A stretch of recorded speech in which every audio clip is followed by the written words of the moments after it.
Commerce, online business, portal के through business, चाहे वो गुड्स का हो या सर्विसेज का, ई कॉमर्स बिजनेस। ई कॉमर्स बिजनेस को गवर्नमेंट अच्छा खासा जीएसटी में कंट्रोल करना चाहती है। कैसे सर, क्यों सर? गवर्नमेंट ने एक ई कॉमर्स बिजनेस को, और या इससे कनेक्टेड एक प्रोविजन है टीसीएस का, tax collected at source, under section 52 GST में। गवर्नमेंट ये सब प्रोविजंस क्यों बना रखी है तो मैं बताऊं कि जो लोग नॉर्मल दुकान खोलते हैं और वहां से सर्विसेज सप्लाई करते हैं और गुड्स बेचते हैं, वो तो लोकेट हो सकते हैं ऑलवेज।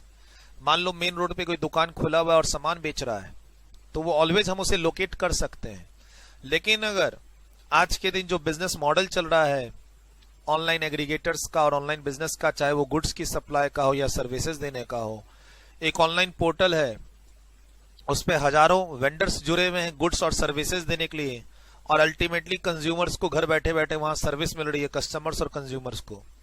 एक ऑनलाइन पोर्टल हजारों सप्लायर को अपने पास जोड़े हुए है और वो कस्टमर को कनेक्ट कर देता है। कस्टमर्स अपनी पसंद की चीज, सर्विसेज हो या गुड्स, खाने पीने की चीज हो या होटल की बुकिंग, या घर में आपको कोई एसी का रिपेयर करवाना है, घर के आपको एसी का रिपेयर कराना है, जैसे मैं अर्बन क्लैब की बात कर रहा हूं, अमेजॉन की बात कर रहा हूं, और कोई भी फूड पोर्टल जहां पर आप फूड का ऑर्डर देते हैं, कोई भी चीज, फूड की सर्विसेज हो गई, ड्राइवर की सर्विसेज हो गई, इलेक्ट्रॉनिक आइटम्स परचेज करना है, तो आज के दिन हम लोग ऑनलाइन शॉपिंग जिसको बोलते हैं, हम उसकी बात कर रहे हैं। और गवर्नमेंट को क्या लगता है कि यहाँ थोड़ा कंट्रोल होना चाहिए, क्योंकि जो वेंडर्स हैं वो अपने घरों से भी बिजनेस कर रहे हैं। आज के दिन जो ई पोर्टल पर, जैसे मैं स्टूडियो के थ्रू अपनी क्लास रिकॉर्ड करता हूं और आप तक पहुंच रही है मेरी क्लासेस, सपोज करो मेरी एक वेबसाइट भी आ जाती है जहां पर आप मेरी क्लास डायरेक्ट ऑनलाइन परचेज कर सकते हैं, या फिर मैं किसी थर्ड पार्टी के पोर्टल पे रजिस्टर्ड करवा दूं जो मान लो एजुकेशन में काफी फेमस है, और मैं वहां उस पोर्टल पे रजिस्टर्ड करवा लूं अपने आप को, और आप वहां मेरी क्लास परचेज कर सकते हैं ऑटोमेटिक। जैसे आपने पेमेंट कर दी ऑनलाइन, वहां पे नोट्स डाउनलोड कर सकते हैं, वहां पर ऑटोमेटिक कुछ ऐसे व्यवस्था कर दी गई है कि क्लासेस ऑटोमेटिक चलनी शुरू हो जाएंगी आपके लैपटॉप और डेस्कटॉप पे या फिर मोबाइल पे। जैसे आप पेमेंट करेंगे, मतलब स्टाफ का कोई इंटरेक्शन नहीं होगा, और होगा भी तो लिमिटेड वे में, जो भी है। सर ये जो ई कॉमर्स बिजनेस है, ऑनलाइन बिजनेस, चाहे हम गुड्स सप्लाई की बात करें या सर्विसेज की बात करें, गवर्नमेंट यहाँ कंट्रोल करना चाहती है। जीएसटी के थ्रू गवर्नमेंट ये देखना चाहती है कि कौन कौन से लोग जुड़े हुए हैं, कैसे कैसे बिजनेस का टर्नओवर चल रहा है, और गवर्नमेंट इन सब को जीएसटी के दायरे में लाना चाह रही है।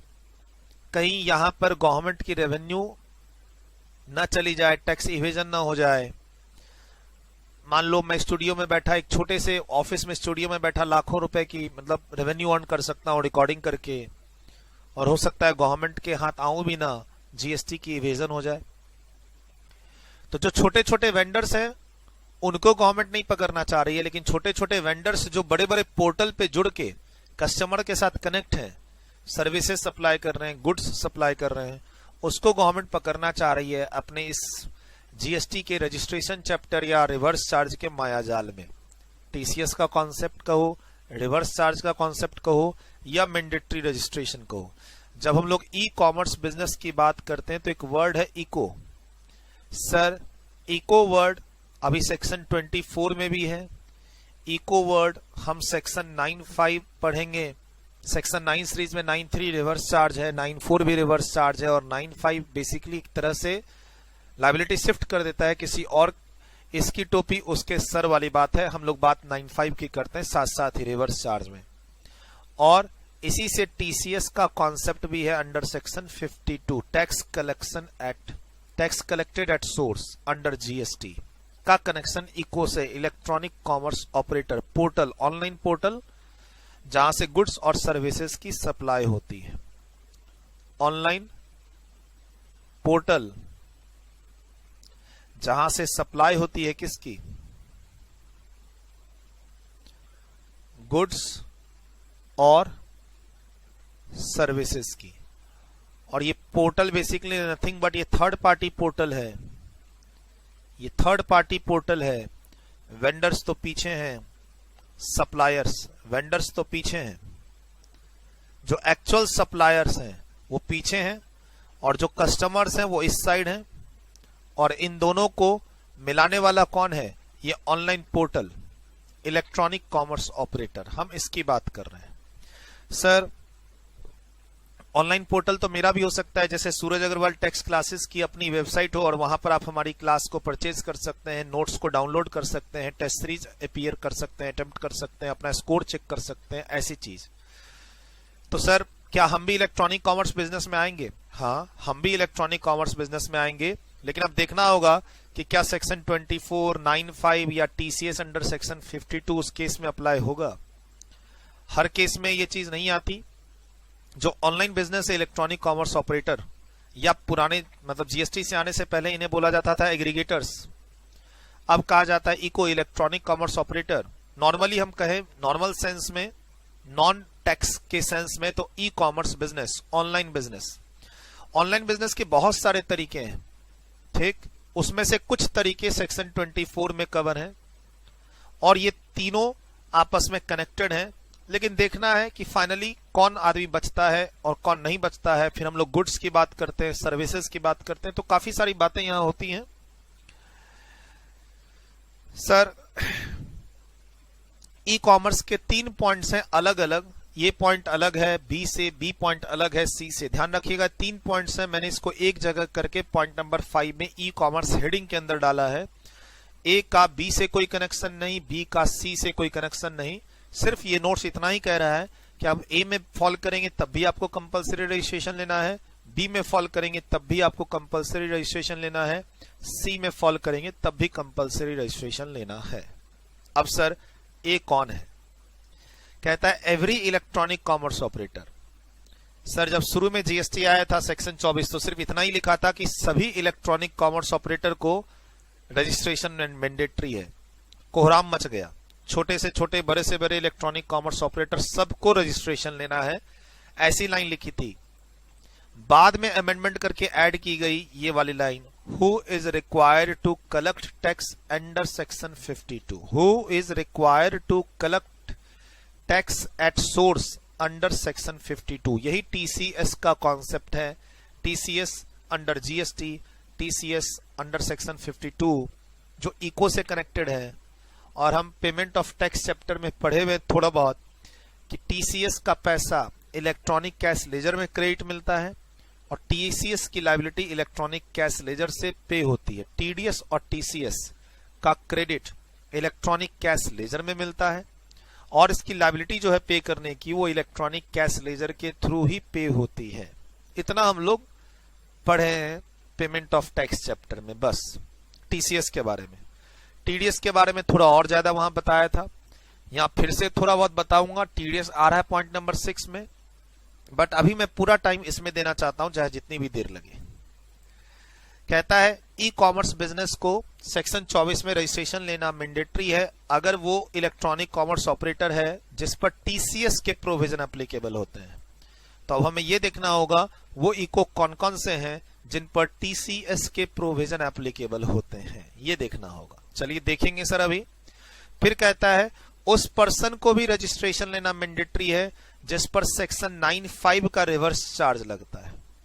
सर लॉ कहता है रिवर्स चार्ज अंडर सेक्शन 95, लेकिन ये एक्चुअली रिवर्स चार्ज से भी कुछ अलग ही है।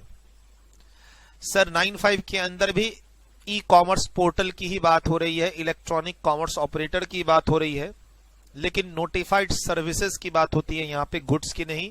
और 3 सर्विसेज की बात होती है 95 के अंदर, वो मैं अभी लिखाऊंगा। 3 ऐसे ऑनलाइन सर्विसेज हैं हम पोर्टल के थ्रू लेते हैं जो नोटिफाइड सर्विसेज हैं सेक्शन 95 की, और 95 अप्लाई होने पर जीएसटी जो है उस सर्विस पे पोर्टल वाले को पे करना है। जनरली रिवर्स चार्ज में क्या होता है, रेसिपिएंट पे करता है, लेकिन नहीं 95 में वो पोर्टल वाला जीएसटी पे करेगा, न सप्लायर पे करेगा न रेसिपिएंट पे करेगा। बात करेंगे वो 3 नोटिफाइड सर्विसेज कौन कौन सी हैं जहां 95 लगता है, और 95 लगेगा तो रजिस्ट्रेशन मैंडेटरी है। किसको लेना है रजिस्ट्रेशन? उस इलेक्ट्रॉनिक कॉमर्स ऑपरेटर को। बोले सर ये इलेक्ट्रॉनिक कॉमर्स ऑपरेटर कौन है? The owner of that portal, जिस जिसका ब्रांड है, वो जिसका नाम है, मान लो मेरा एक पोर्टल है, ऑनलाइन पोर्टल, जिसपे आप किसी भी टीचर की क्लास परचेज कर सकते हैं, तो मैं हूं इलेक्ट्रॉनिक कॉमर्स ऑपरेटर। अब देखना है कि मेरे ऊपर सेक्शन 52 अप्लाई हो रहा है या नहीं, और 95 अप्लाई हो रहा है या नहीं। ये दोनों बातें इलेक्ट्रॉनिक कॉमर्स ऑपरेटर के लिए लिखी हुई है। अगर आपके ऊपर सेक्शन 52 अप्लाई हो रहा है तो रजिस्ट्रेशन मैंडेटरी है, अगर आपके ऊपर रिवर्स चार्ज अप्लाई हो रहा है तो रजिस्ट्रेशन मैंडेटरी है। रट्टा मार लीजिए, आगे बढ़ जाइए, या फिर इसको मेरे साथ साथ यहां समझ लीजिए, आगे भी काम आएगा। तो सर मैं समझाते हुए आगे बढ़ूंगा, जब आप इस पेज को रिवाइज करेंगे तो 5 मिनट में रिवाइज हो जाएगा, ज्यादा टाइम नहीं लगेगा। सर ये किसकी बात हो रही है? ये सप्लायर और वेंडर की बात हो रही है, जो अपना सामान इलेक्ट्रॉनिक कॉमर्स ऑपरेटर के थ्रू बेच रहा है कस्टमर को। इस सी पॉइंट में वेंडर की बात हो रही है, ए और बी में इलेक्ट्रॉनिक कॉमर्स ऑपरेटर की बात हो रही है। हम लोग 3 पॉइंट पर बात कर रहे हैं, कोई भी पॉइंट आपस में एक दूसरे से कनेक्टेड नहीं है। अलग अलग सोचिए कि इन 3 लोगों को रजिस्ट्रेशन लेना मैंडेटरी है। मैं बार बार रिपीट कर रहा हूं, मैंने 5 के अंदर ये सब हेडिंग्स दी हैं, चूंकि ये आपस में कनेक्टेड हैं। तीनों एक साथ हो, तीनों का आपस में कोई कनेक्शन है ऐसा नहीं है। हाँ, एक कनेक्शन है कि ये तीनों कहीं ना कहीं ई कॉमर्स बिजनेस से कनेक्टेड, इसलिए मैंने एक साथ रखने की कोशिश की है। वैसे इस सेक्शन में टोटल 12 पॉइंट्स हैं, 12 को मैंने 10 बना दिया है, क्योंकि 3 को मैंने 1 बना दिया है। यहाँ पे 12 में 11 स्पेशल केस है। 12वां बोलता है गवर्नमेंट कोई भी सर्विसेज को नोटिफाई कर सकती है। To the point exact 11 case है। 12वां बोलता है गवर्नमेंट और भी लोगों को यहाँ नोटिफाई कर सकती है रजिस्ट्रेशन के लिए। 11 के 11 केस वर्बली आपको याद होने चाहिए। 11 केस वो कौन कौन से हैं जहां पर सेक्शन 24 कहता है रजिस्ट्रेशन मैंडेटरी है? Casual taxable person, non resident taxable person, inter state supply of goods, reverse charge, electronic commerce operator TCS वाला, इलेक्ट्रॉनिक कॉमर्स ऑपरेटर 95 वाला, a person selling goods through electronic commerce operator. इतनी बात तक तो हम लोग पहुंच गए हैं। कितने पॉइंट्स? 4 और 3 7 पॉइंट्स पे आ चुके हैं हम लोग। अब इसको थोड़ा सा टाइम देंगे, जितना टाइम लगे, फिर देख लेंगे कि ये आज करना है या अगले क्लास में करना है। ठीक सर, तो ये पॉइंट क्या कहता है? पर्सन हु सप्लाइंग गुड्स और services other then the supply specified in section 95 को छोड़ के, क्योंकि 95 में लाइबिलिटी तो इको की होती है, इलेक्ट्रॉनिक कॉमर्स ऑपरेटर की। मैंने कहा ये पॉइंट वेंडर का है। सर वो पर्सन जो गुड्स और सर्विसेज की सप्लाई कर रहा है थ्रू इको, जिस पर टीसीएस के प्रोविजन एप्लीकेबल हैं, रजिस्ट्रेशन लेना मैंडेटरी है।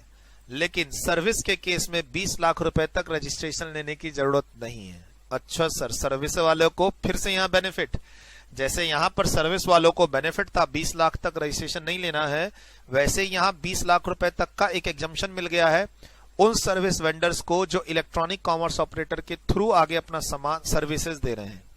अच्छा, वो भी ध्यान रखिएगा, आप सप्लायर हैं गुड्स और सर्विसेज के इको के थ्रू, जहां टीसीएस के प्रोविजन लगते हैं। तो अब हमें फाइनली ये जानना ही पड़ेगा कि वो कौन से इलेक्ट्रॉनिक कॉमर्स ऑपरेटर्स हैं जहां टीसीएस अंडर सेक्शन 52 के प्रोविजन लगते हैं। सर ये ऊपर वाला पोर्शन तो पहली बात हो चुकी, यहां से शुरुआत की थी। इलेक्ट्रॉनिक कॉमर्स बिजनेस, ई commerce business, electronic commerce operator से सेक्शन 24 भी कनेक्टेड है, 95 भी कनेक्टेड है, टीसीएस अंडर सेक्शन 52 भी कनेक्टेड है।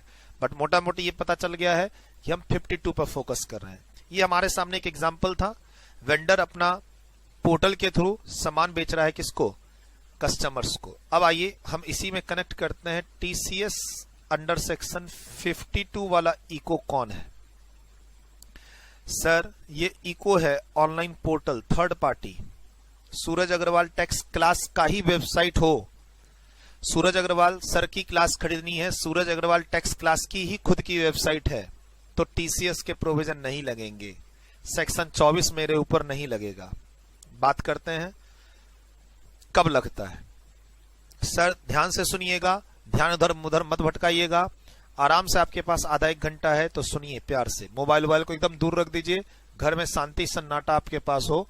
मेट्रो चलती बस में इस क्लास को देखने की कोशिश ना करें। सर मेट्रो बस में कैसे देख सकते हैं? अरे बाबा, कुछ बच्चों ने एंड्रॉयड मोबाइल में क्लास चला रखी है और वो बोलते हैं सर हम हर जगह आपकी क्लास देखना पसंद करेंगे, आप पढ़ाते ही इतना अच्छा है। तो प्लीज मेट्रो बस ट्रांसपोर्टेशन करते समय मत देखिए क्लासेस को, ये कॉन्सेप्चुअल क्लासेस हैं, एक जगह शांति से सुनिए अच्छे से। सर ऑनलाइन पोर्टल है थर्ड पार्टी का, अमेजन एग्जाम्पल ले सकते हैं, थर्ड पार्टी, ठीक। ग्रोफर्स का एग्जाम्पल ले सकते हैं आप, घर पे राशन पानी आती है ग्रोफर्स से, बिग बास्केट से आप सामान मंगाते हैं घर में सुबह खाने पीने का, ब्रेड बिस्किट दही अंडा और मिल्क, बिग बास्केट है आपके पास ऑनलाइन पोर्टल में, आपके ऑनलाइन पोर्टल में ग्रोफर्स का है, ठीक है, बिग बाजार का अपना ऐप है उसका। लेकिन ग्रोफर्स की बात करते हैं तो they are the aggregators, right. Milk basket और ग्रोफर्स वाले जो हैं, आप बोलेंगे नहीं सर इनका खुद का सप्लाई है, तो चलिए हम एग्जांपल चेंज कर देते हैं, amazon.com ले लेते हैं, जहां पर लाखों वेंडर्स अवेलेबल हैं सर्विसेज और गुड्स के लिए, और करोड़ों जनता कंज्यूमर कस्टमर जुड़ी हुई है। देखिए इलेक्ट्रॉनिक कॉमर्स एक ऑनलाइन पोर्टल, सपोज कीजिए इस पोर्टल पे आप इलेक्ट्रॉनिक आइटम्स परचेज कर रहे हैं, इलेक्ट्रॉनिक आइटम्स परचेज कर रहे हैं, मोबाइल आपको पसंद आया, ठीक, आप अमेजॉन पे हैं, amazon.com पे हैं आप, ठीक, और आपको वहां पर मोबाइल का अच्छा रेट मिल गया, मोबाइल पसंद आ गया, आप ऑर्डर प्लेस करते हैं। कस्टमर, सर आप ऑर्डर प्लेस करते हैं, ऑर्डर प्लेस, आप ही हैं जो इस पोर्टल वाले को पेमेंट भी करते हैं। क्या पोर्टल वाला किसी दूसरे वेंडर का अकाउंट देता है क्या? नहीं, आप अमेजन की वेबसाइट पे ऑनलाइन पेमेंट करके अपने पसंद के प्रोडक्ट की बुकिंग करा लेते हैं कस्टमर। अब वो प्रोडक्ट एक्चुअली अमेजन की वेबसाइट पे आपने देखा, वो प्रोडक्ट डिस्प्ले इस वेंडर का था, वेंडर मिस्टर एक्स की इलेक्ट्रॉनिक शॉप है, मोबाइल बेचने की इलेक्ट्रॉनिक शॉप है, और प्लस ये मोबाइल पे भी सेल करता है। इसने अपने आप को इस पोर्टल पे रजिस्टर्ड करवा रखा था और अपने प्रोडक्ट की फोटो वगैरह रेट के साथ डिस्प्ले में लगा रखा था। यही तो होता है, पोर्टल, ऑनलाइन पोर्टल इस फैसिलिटी का कमीशन चार्ज करती है। कस्टमर को पता नहीं है कौन सा वेंडर और किस सिटी और किस स्टेट से सामान आएगा, वो तो सामान आने के बाद पता चलता है सप्लायर कौन है। लेकिन हाँ, कस्टमर को यह पता है कि हमने अमेजन की वेबसाइट पे ऑर्डर दिया है, एक डब्बा आएगा जिसमें अमेजन का स्टिकर वगैरह सब लगा होगा, प्रोडक्ट अंदर में अच्छा निकलेगा, और अगर खराब निकला तो हम रिप्लेसमेंट भी करा सकते हैं, लौटा भी सकते हैं। एक भरोसा इस पोर्टल पे कस्टमर्स को। लेकिन कस्टमर इस पोर्टल को पेमेंट करता है, कस्टमर इस पोर्टल पे ऑर्डर पास करता है, ऑर्डर प्लेस करता है, और जो माल की डिलीवरी है वो इस वेंडर से कस्टमर के थ्रू होती है। पैकिंग पेपर अमेजन का होता है, ऐसा ही। और या फिर ये जो ऑनलाइन पोर्टल वाले हैं ये बोलते हैं कि हमारे ही बंदे आपकी दुकान पर आएंगे, वो मोबाइल लेंगे, आप पैकेट तैयार रखिएगा हमारे स्टैंडर्ड का पैकिंग वैकिंग करके। जैसे ही ये कस्टमर ऑनलाइन पोर्टल पे ऑर्डर प्लेस करता है, पेमेंट करता है, डिटेल्ड पीछे वेंडर के पास चली जाती है कि किस एड्रेस पे शिपिंग करनी है, वो पैकेट तैयार रखता है। ये जो ऑनलाइन पोर्टल वाले फैसिलिटी देते हैं, क्या हमारे ही बंदे आपकी दुकान पे आएंगे, पैकेट कलेक्ट करेंगे और हम ट्रांसपोर्टेशन करवा देंगे कस्टमर के यहाँ। एंड एनीवे कस्टमर को जो इनवॉइस मिलती है वो इनवॉइस इशू कौन करता है? Mister x. ध्यान रखना, इस पूरे तामझाम में जो कस्टमर के घर पे मोबाइल पहुंचता है, वो जो इनवॉइस होती है वो इनवॉइस वेंडर मिस्टर एक्स के इलेक्ट्रॉनिक शॉप के नाम, दुकान और जीएसटी में रजिस्टर्ड है, तो उसके दुकान का एड्रेस होता है, जीएसटीआई नंबर होता है, इनवॉइस डायरेक्ट पहुंचती है। सर कस्टमर के पास इनवॉइस वेंडर की पहुंचती है? यस। ऑनलाइन पोर्टल में पेमेंट कस्टमर करता है पोर्टल को, और देन पोर्टल करती है किसको? वेंडर को। अगर ऐसा सिनेरियो है तो फिर ये जो आप बोल रहे हैं पोर्टल पेमेंट करती है वेंडर को, यहां पर टीसीएस अंडर सेक्शन 52 अप्लाई हो जाएगा। लेकिन और भी कंडीशन है इसके। पेमेंट की कंडीशन तो है कि कस्टमर पोर्टल को पेमेंट करेगा और पोर्टल वेंडर को, यानी पेमेंट पोर्टल के थ्रू जाएगी वेंडर के पास जिस पोर्टल पे ऑर्डर प्लेस किया गया है और प्रोडक्ट पसंद किया गया है। लेकिन इस डील में इनवॉइस कौन इशू करेगा? वेंडर इशू करेगा। डायरेक्ट किसके नाम से? कस्टमर के नाम से। यानी इनवॉइस वेंडर ने इशू किया है मोबाइल का, ठीक, कस्टमर ने पोर्टल के थ्रू पेमेंट किया वेंडर को। अब गवर्नमेंट यहां बोलती है अगर पेमेंट वेंडर के थ्रू जाएगी और इनवॉइस डायरेक्ट वेंडर रेज करेगा तो उस केस में टीसीएस का प्रोविजन अप्लाई होगा और 0.5% सीजीएसटी और 0.5% एसजीएसटी का एक टैक्स है जो कलेक्ट करना पड़ेगा पेमेंट करते समय। इको जितनी पेमेंट करेगा, सपोज करो 5 लाख की पेमेंट कर रहा है वेंडर को, तो 5 लाख रुपए पे ये टैक्स एक्स्ट्रा रखेगा और बैलेंस पैसा भेज देगा। और भी बात बताऊंगा अभी, फिलहाल इतनी बात समझ में आई आपको? क्या क्या सर? ये तो मैं बता रहा था कि ये सारी चीजें आपस में कनेक्टेड हैं। अभी मैं एक बैकग्राउंड बता रहा हूं, थोड़े और एग्जांपल आपको दूंगा, क्लैरिटी धीरे धीरे बढ़ेगी।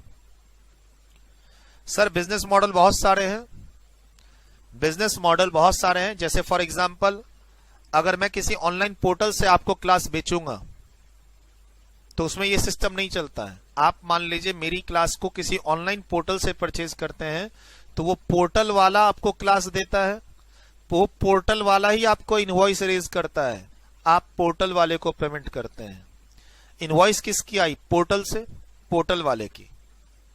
पेमेंट आपने उसको दिया, उन्होंने हमें फोन किया, हमने आपको क्लासेस भेज दी, हम पोर्टल वाले को बिल करते हैं और पोर्टल वाला आपको करता है। जब पोर्टल वाला आपको करता है और हम पोर्टल वाले को करते हैं तो यहां पर टीसीएस अंडर सेक्शन 52 का प्रोविजन नहीं लगेगा, नहीं लगेगा। और उस पोर्टल वाले को यहां पर मैंडेटरी रजिस्ट्रेशन भी नहीं लेना पड़ता है। ये एक हो गया, नहीं लेना पड़ता है। दूसरा, आप मेरे ही पोर्टल पर आकर मेरी ही क्लास परचेज कर रहे हैं तो इसमें थर्ड पार्टी है कहां? सर अगर आप मेरे ही पोर्टल पे आकर मेरी ही क्लास परचेज कर रहे हैं फिर अगेन थर्ड पार्टी पेमेंट तो है नहीं, कोई मीडिएटर तो है नहीं, ये सेक्शन 52 अप्लाई नहीं होता है। तो सर हर ऑनलाइन पोर्टल वाले को जीएसटी में रजिस्ट्रेशन मैंडेटरी है? तो ऐसा नहीं है। मेरे ही ऑनलाइन पोर्टल पे मेरी ही क्लास परचेज कर रहे हैं, यानी जिस पर्सन का गुड्स है उसी के ऑनलाइन पोर्टल पर जाके आप उसका गुड्स परचेज कर रहे हैं। जेट एयरवेज की टिकट परचेज उन्हीं की वेबसाइट पे जाके कर रहे हैं। तो sir just because of they are maintaining website, they are providing goods और services through their own websites, आप उनका रजिस्ट्रेशन मैंडेटरी कर देंगे इस पॉइंट में? तो नहीं, इस पॉइंट में नहीं कर पाएंगे, नहीं इस पॉइंट में कर पाएंगे, नहीं इस पॉइंट पे कर पाएंगे। सेक्शन 24 अप्लाई नहीं होगा। सेक्शन 22 में टर्नओवर बेस्ड रजिस्ट्रेशन होगा, 10 लाख, 20 लाख या 40 लाख। मैं अपने पोर्टल से क्लासेस बेचता हूं, जैसे ही टर्नओवर 20 लाख क्रॉस करेगा मुझे रजिस्ट्रेशन लेना होगा। ऐसा है पोर्टल के लिए। तो सर ये एक लिमिटेड सिचुएशन है जहां पर कस्टमर पोर्टल वाले को पेमेंट करता है, लेकिन जो इनवॉइस है डायरेक्ट वेंडर रेज करेगा कस्टमर को। यानी वेंडर के बिहाफ में पेमेंट कलेक्ट की है किसने? इलेक्ट्रॉनिक कॉमर्स ऑपरेटर, उस मिडिलमैन ने, और वो पैसा रेमिट करेगा वेंडर को। तो बस वही है, कलेक्शन एंड रेमिटेंस में कॉन्सेप्ट आ गया टीसीएस का, टैक्स कलेक्टेड एट सोर्स। सिर्फ जीएसटी का जो टीसीएस है अंडर सेक्शन 52 एक ही जगह अप्लाई होता है, इको के केस में, और वो भी कब? जब पेमेंट इको के थ्रू जाए और इनवॉइस डायरेक्ट इशू हो। और भी बात करेंगे, इसको एक बार लिखिए। एग्जाम्पल अभी अमाउंट के साथ लूंगा मैं, एग्जाम्पल अभी मैं अमाउंट के साथ लूंगा, don't worry. Electronic commerce portal ECO, online portal third party amazon.com।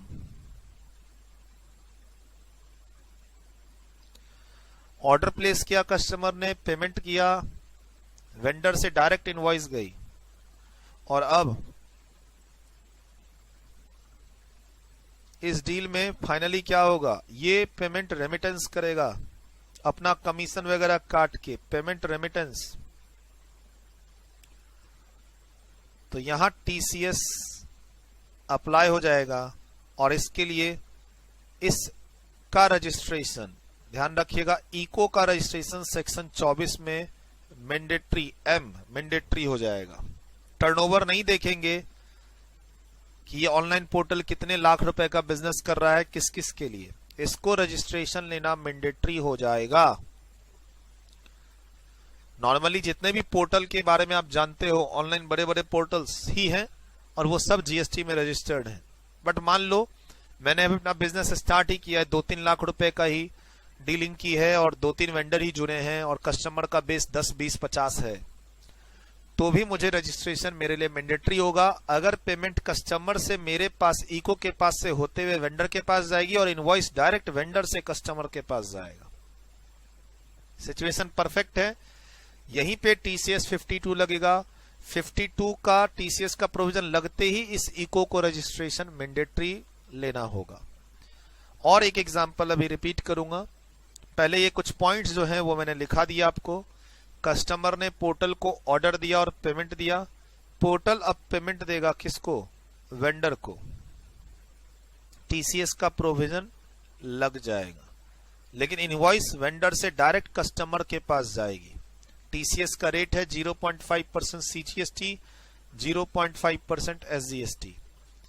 अभी बताऊंगा अमाउंट फिगर सब लेके।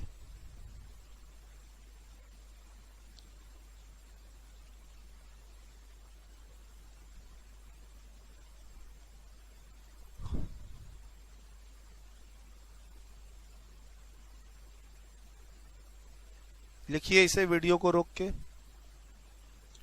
2-3 चार्ट बनाएंगे, डोंट वरी, यहां हम लोग 2-3 चार्ट बनाएंगे। एक बार समझा दूंगा, यहां आगे कहीं दिक्कत नहीं आएगी, अच्छे से समझ लीजिए। यहां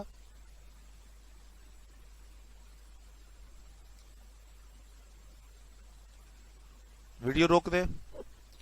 चलिए नेक्स्ट, थोड़ा सा और नीचे मैं जा रहा हूं।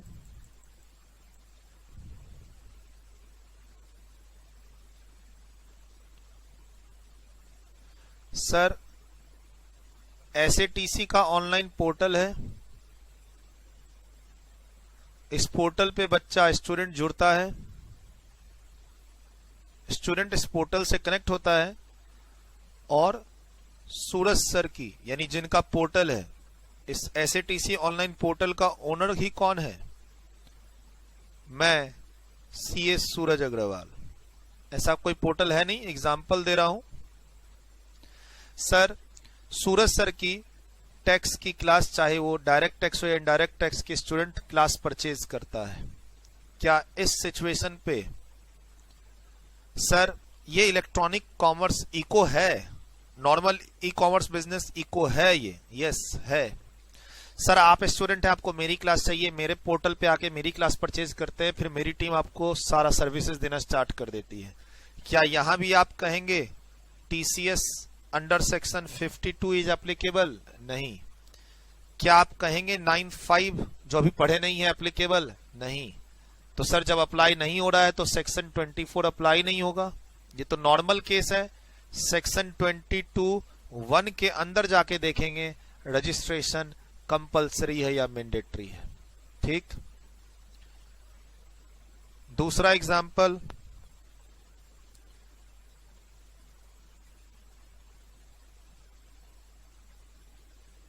सूरज अग्रवाल टैक्स क्लासेस अपनी क्लास ऑनलाइन पोर्टल को देता है, राइट, और वो ऑनलाइन पोर्टल क्लास स्टूडेंट को देती है। स्टूडेंट ऑनलाइन पोर्टल को पेमेंट करता है, ऑनलाइन पोर्टल वाला स्टूडेंट को इनवॉइस इशू कर देता है। स्टूडेंट ऑनलाइन पोर्टल वाले को पेमेंट करता है और ऑनलाइन पोर्टल वाला इनवॉइस स्टूडेंट को इशू कर देता है। ठीक। और अब जैसे स्टूडेंट का ऑर्डर ऑनलाइन पोर्टल पे आता है, वो यहां पर बैक टू बैक ऑर्डर देता है, ऑब्वियसली पेमेंट भी देगा, और हम भी यहां पर क्या करेंगे, इनवॉइस रेज करेंगे। डायरेक्ट स्टूडेंट को नहीं किए हैं, पोर्टल वाले को किए हैं, पोर्टल वाला स्टूडेंट को करेगा। Again this scenario is not covered under section 52, ध्यान रखिएगा। टीसीएस अंडर सेक्शन 52 तभी अप्लाई होगा जब डायरेक्ट सूरज अग्रवाल टैक्स क्लास से इनवॉइस रेज हो स्टूडेंट के पास, जो इस कोचिंग इंडस्ट्री में तो नहीं होता। जो हमारे ऑनलाइन क्लासेस किसी वेबसाइट पे आप परचेज करते हैं जाके बहुत सारे टीचरों की, तो कोचिंग इंडस्ट्री जो हमारी कॉमर्स लाइन की कोचिंग इंडस्ट्री है, चाहे सीओ या सीएमए हो, सीएस हो, अभी तक तो ऐसा नहीं हुआ है कि पोर्टल पे बुक कराइए और कोचिंग वाले आपको बिल देंगे। जनरली ऐसा नहीं होता, वो पोर्टल वाला ही बिल करता है स्टूडेंट को। स्टूडेंट ऑनलाइन परचेज करता है, पोर्टल वाले की बिलिंग आती है। वहां भी टीसीएस का प्रोविजन एप्लीकेबल नहीं होगा, सेक्शन 24 अप्लाई नहीं होगा, सेक्शन 24 अप्लाई नहीं होगा। फिर सर सेक्शन 22 देखेंगे, सूरज अग्रवाल टैक्स क्लासेस के लिए रजिस्ट्रेशन ले लेगा अगर 20 लाख क्रॉस किया। और ये ऑनलाइन पोर्टल वाला जो है, जो अपने आप को वो नंबर 1 बता रहा है और बोलता है कि सारे इंडिया के बेस्ट फैकल्टीज हमारे पोर्टल पे अवेलेबल हैं, आके क्लास खरीद सकते हैं किसी भी फैकल्टीज की, नो पोर्टल वाले जो मार्केटिंग करते हैं, इसको भी 22(1) में ही रहना पड़ेगा। टीसीएस का एक यूनिक केस है जो मैं यहां ऊपर एक्सप्लेन कर रहा था। इनवॉइस वेंडर से डायरेक्ट जाएगी कस्टमर के पास और customer payment electronic commerce operator को करेगा, जो वो सब्सिक्वेंट पेमेंट वेंडर को करेगा, सेटलमेंट करेगा, कमीशन वगैरह भी काटेगा, बात करते हैं हम उसकी भी। ये एक स्पेशल केस है, यहीं पे टीसीएस के प्रोविजन लगते हैं, और जहां टीसीएस के प्रोविजन लगते हैं वहां रजिस्ट्रेशन मैंडेटरी है। 95 वाले केस की बात नहीं कर रहे हैं, उसकी जो 3 सर्विसेज हैं उसको हम ए में इन्वॉल्व नहीं कर रहे हैं, उसको हम सी में भी इन्वॉल्व नहीं कर रहे हैं। ये यूनिक केस है 95 का, वो भी डिस्कस करेंगे। लिखिए इसको तो लिख ही चुके हैं। ये एग्जाम्पल दिया मैंने एक नया, इसको लिखिए, सामने में दिख रहा है आपको।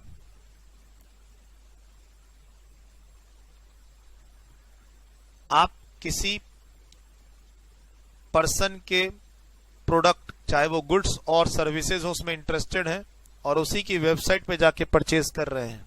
सेक्शन 24 की बात नहीं होती, सेक्शन 52 टीसीएस की बात नहीं होती, 95 जब पढ़ेंगे उसकी बात नहीं होती। लिख लीजिए वीडियो रोक के, नीचे जा रहा हूं, इसको भी लिखिए। जब 2 इनवॉइस रेज होगी एक ही सर्विस के लिए, एग्जाम्पल गुड्स का भी ले सकते हैं, टीसीएस अंडर सेक्शन 52 अप्लाई नहीं होगा। नॉर्मल 22 के थ्रू देखेंगे रजिस्ट्रेशन लेना जरूरी है या नहीं।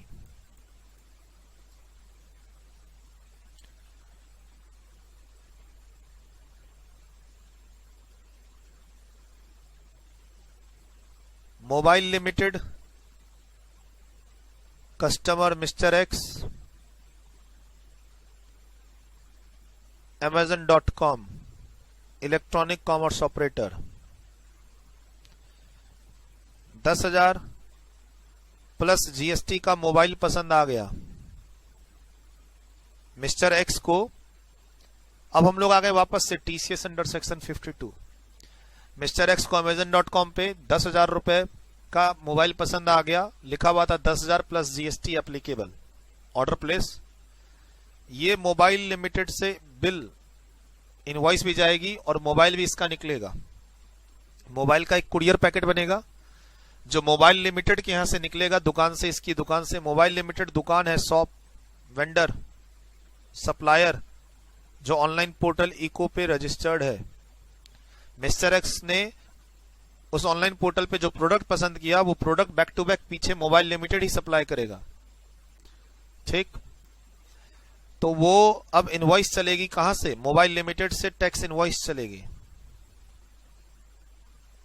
कितने की, मतलब मैं पूरा टीसीएस का प्रोविजन यहां बता दे रहा हूं आपको। 10,000 रुपए की CGST 9%। बहुत अच्छा बात है ये, देखिए इसको अंत तक तो आपको बहुत अच्छा लगेगा। TCS कैसे काम करता है, TDS कैसे काम करता है वो बताने की कोशिश की थी मैंने पेमेंट ऑफ टैक्स चैप्टर में। SGST 9%। 11,800 का बिल मिस्टर एक्स के पास गया, वो पेमेंट यहां से यहां गया है 11,800 का। तो यहां जो जीएसटी लायबिलिटी 1,800, वो लायबिलिटी कौन किसको पे करेगा? वो लायबिलिटी मोबाइल लिमिटेड गवर्नमेंट को पे करेगी। इसकी जीएसटी लायबिलिटी है 1,800 रुपए की। पैसा किसके पास है? इको के पास। 900 प्लस SGST 900, ये लायबिलिटी किसकी है? उस मोबाइल दुकानदार की है। लेकिन पैसा भी किसके पास है? अमेजन के पास। ये जब पैसा यहां से यहां मूव करेगा तो TCS कटेगा। TCS कटेगा, ध्यान रखना। कटना बोलते हैं टैक्स कलेक्शन एट सोर्स।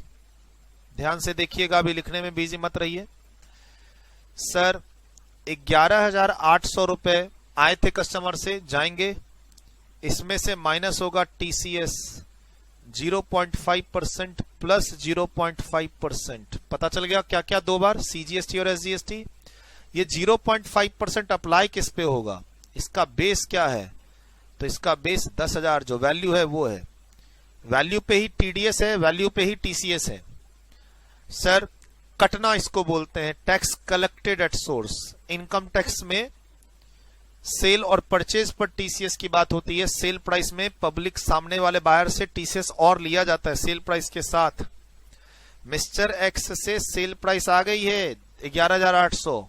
11,800 में से कुछ रुपए रख लिए जाएंगे। 0.5% यानी 50 रुपए CGST और 50 रुपया SGST रख लिए जाएंगे।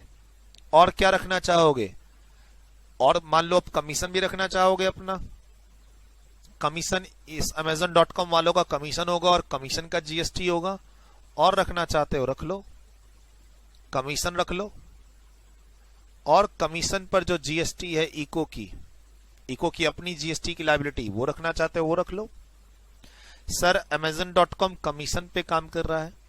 कमीशन Amazon.com की रेवेन्यू है, जैसे फीस मेरी रेवेन्यू है। तो Amazon.com के कमीशन पर GST की लायबिलिटी आएगी, वो भी रखना चाहेगा शायद। ठीक है, अभी फिलहाल मैं ये बता रहा हूं कि 11,800 रुपए पूरे नहीं जाएंगे। 0.5% और 0.5% यानी 1% यानी 100 रुपए का TCS होगा। हो गया सर। ये TCS जो 50 और 50 रुपए रखे हैं इको ने, क्या ये इको अपने पास रख लेगा? तो नहीं। ये इको क्या करेगा? TCS लायबिलिटी को जो उसने 50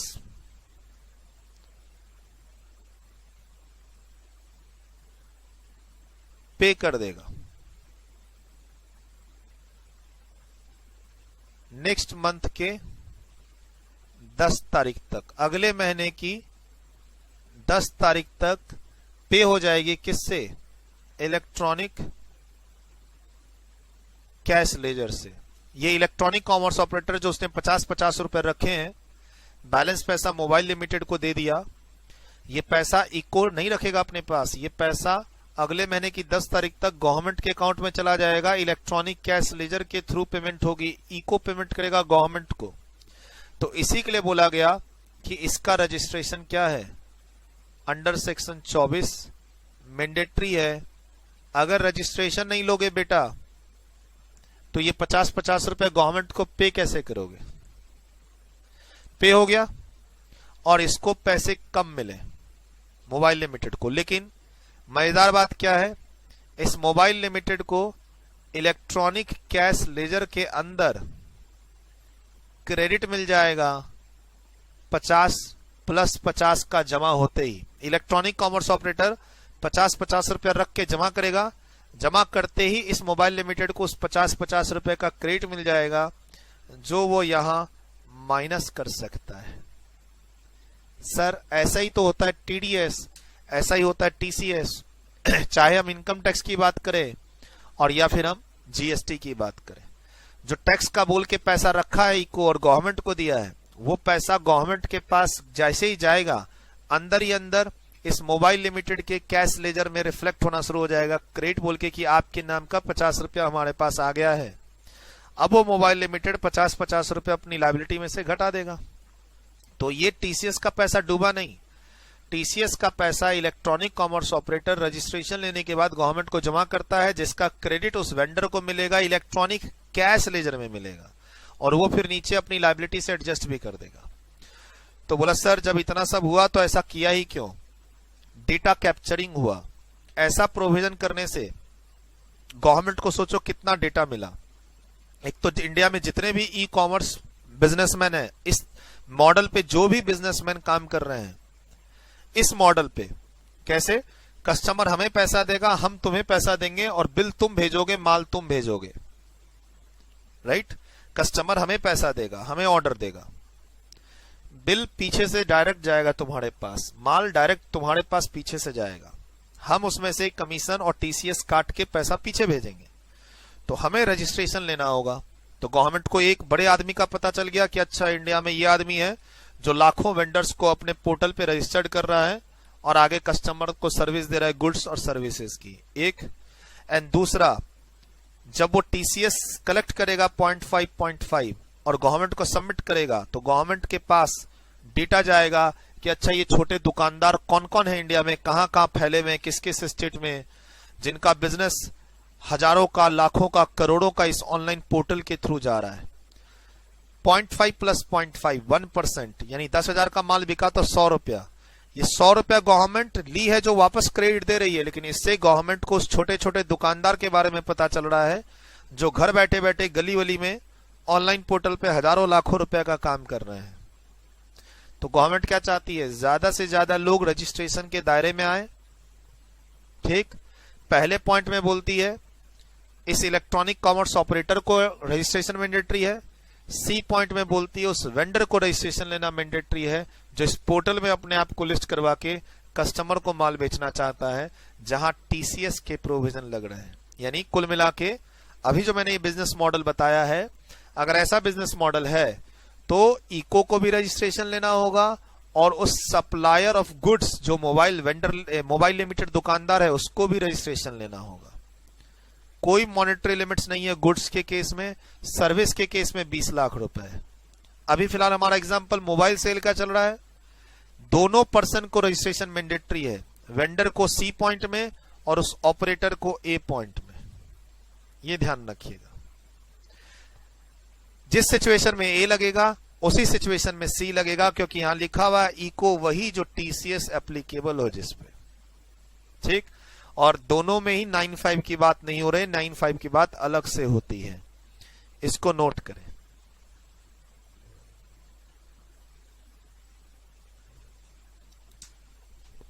सर अभी 2-3 एग्जाम्पल और आएंगे, 2-3 एग्जाम्पल और आएंगे, बट मैं क्या चाहता हूं, इस क्लास को यहीं रोकना चाहता हूं। ठीक, टीसीएस का कॉन्सेप्ट, 95 का कॉन्सेप्ट खत्म नहीं हुआ है, बट अब इस क्लास को और आगे ले गया तो ये और हैवी हो जाएगा। अगली क्लास स्टार्ट करने से पहले आप ये सारा कॉन्सेप्ट रिवाइज कर लें और एक बार पेमेंट ऑफ टैक्स चैप्टर में जाके टीडीएस और टीसीएस के बारे में जो कुछ भी पढ़ाया था आप उसको रिवाइज कर लें। जो मैंने अभी बताने की कोशिश की है यहाँ पे कि इलेक्ट्रॉनिक कैश लेजर से पैसा जाएगा और उसका क्रेडिट मिल जाएगा, ऐसी मिलती जुलती बात पेमेंट ऑफ टैक्स चैप्टर में हमने की है। एक बार जाके उसको रिवाइज कर ले, और ऐसे 2-3 चार्ट और बनेंगे अभी अगली क्लास में।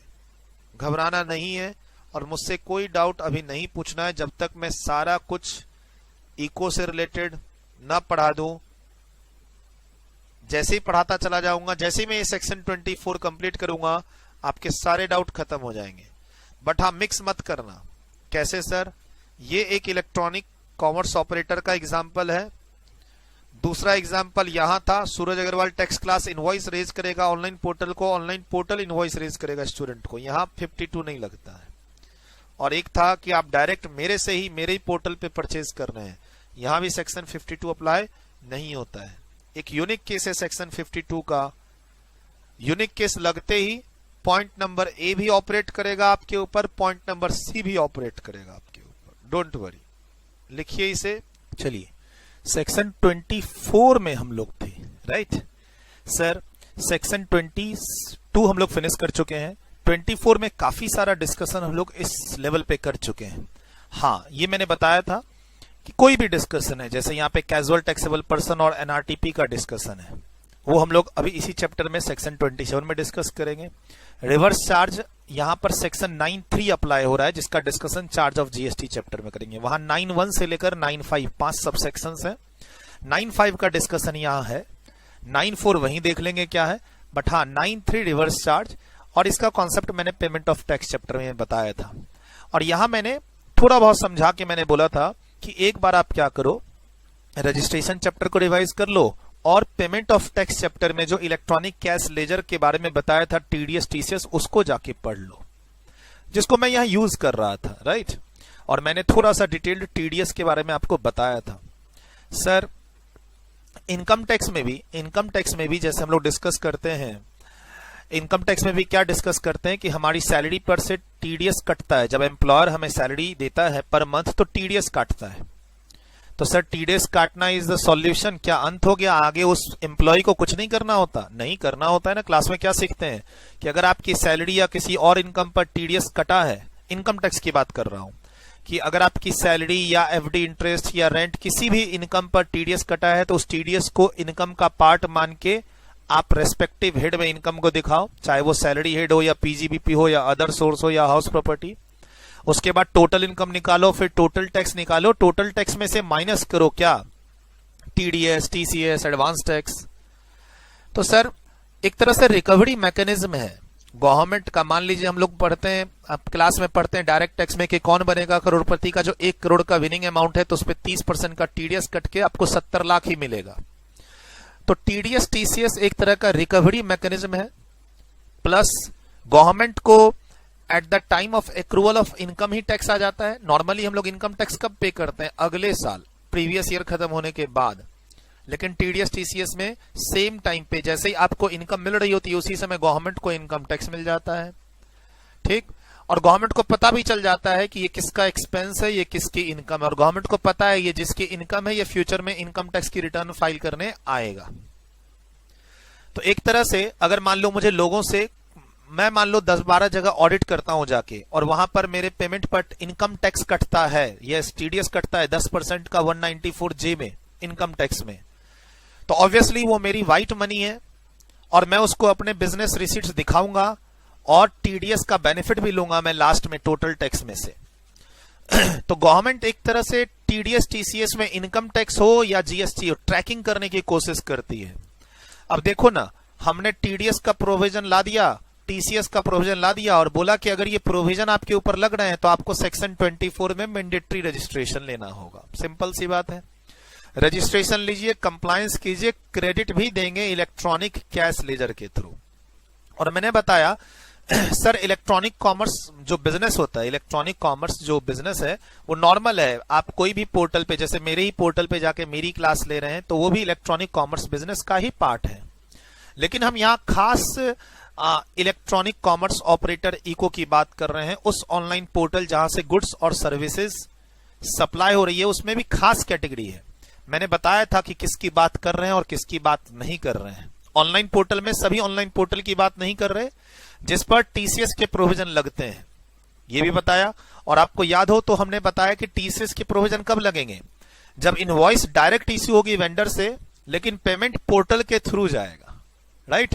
पोर्टल के थ्रू कस्टमर ने बुकिंग की, पोर्टल के थ्रू पीछे वेंडर को जाएगी रिक्वेस्ट, वेंडर गुड्स की सप्लाई करेगा, इशू इनवॉइस कस्टमर को डायरेक्ट वेंडर करेगा, लेकिन पेमेंट पोर्टल के थ्रू वेंडर को जाएगी।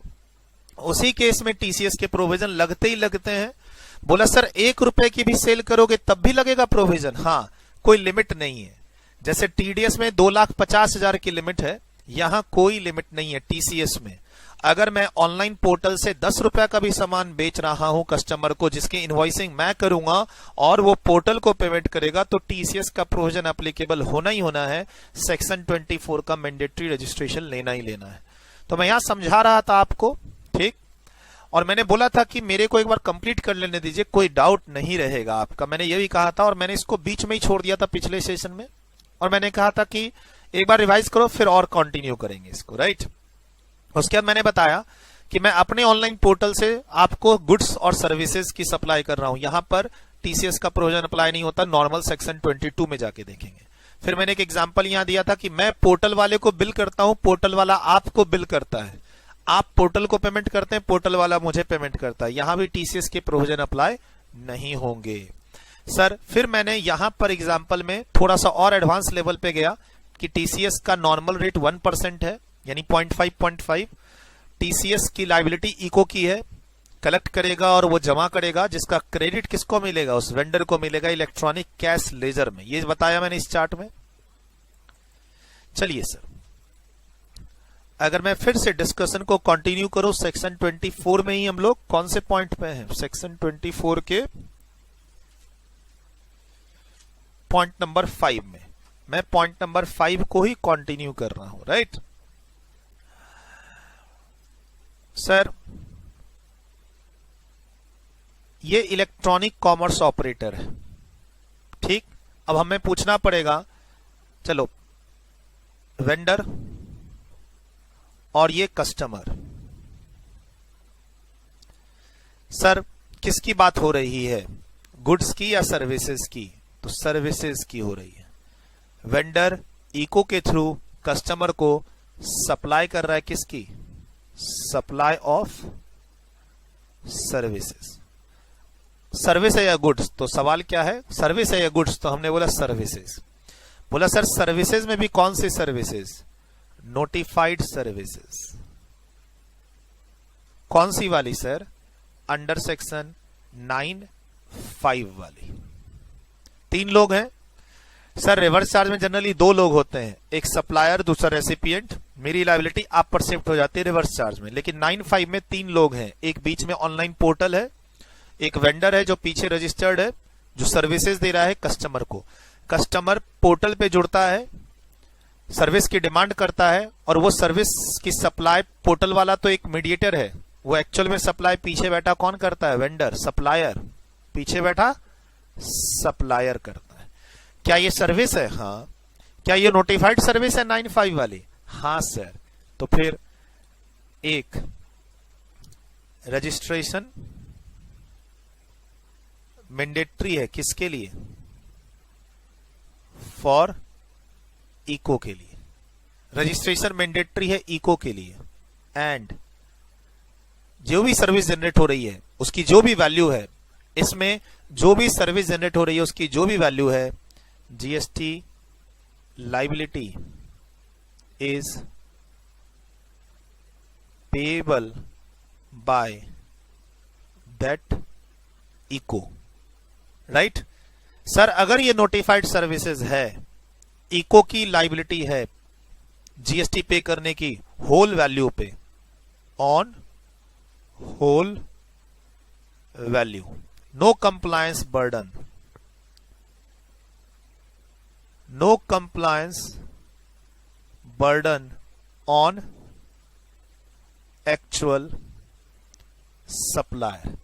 अब सवाल है कि सर ये 3 नोटिफाइड सर्विसेज कौन सी हैं? 1, 2 एंड 3। तो सर एक मोटर कैब की है, ओला उबर का एग्जाम्पल आप ले सकते हैं, ओला और उबर का एग्जाम्पल ले सकते हैं। उनकी ऐप पे आप बुकिंग करते हो, आप पेमेंट करते हो, ठीक। और या तो फिर आप टैक्सी वाले को कर देते हो बुकिंग, आप ऑनलाइन कर दो, या टैक्सी वाले को लास्ट में जब आप डेस्टिनेशन पे पहुंचते हो, रेलवे स्टेशन पे या अपने घर पे या एयरपोर्ट पे, तो आप कैब वाले को कर देते हो।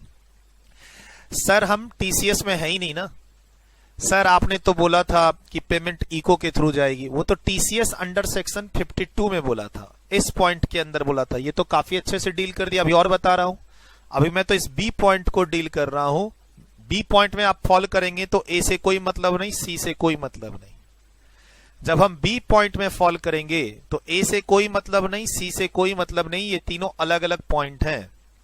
वो अलग बात है कि गवर्नमेंट क्या चाहती है, ए में फॉल करो या बी में फॉल करो, आपको रजिस्ट्रेशन लेना है। यानी गवर्नमेंट मैक्सिमम बहाना चाहती है मोर एंड मोर लोगों को रजिस्टर्ड करने का। और यहाँ तो लोग यानी सप्लायर, मेरे जैसे सप्लायर को छोड़ दो, यहाँ तो गवर्नमेंट उस ऑनलाइन पोर्टल को बोल रही है कि भाई रजिस्ट्रेशन लेना पर जरूरी है आपको। पोर्टल को registration mandatory for that online portal ECO electronic commerce operator, जिसके कह सकते हो वेबसाइट से, सर्वर से, ऐप से हम कस्टमर को सर्विस दे रहे हैं। कौन सी? मोटर कैब बुकिंग की, होटल एकोमोडेशन की।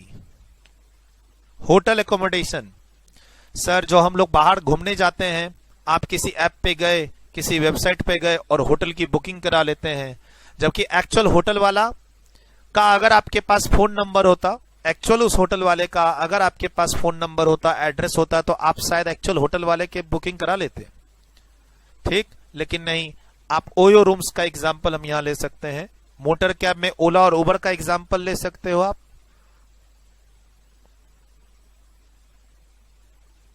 ठीक सर, होटल एकोमोडेशन में ओयो रूम्स का एग्जांपल ले सकते हो आप।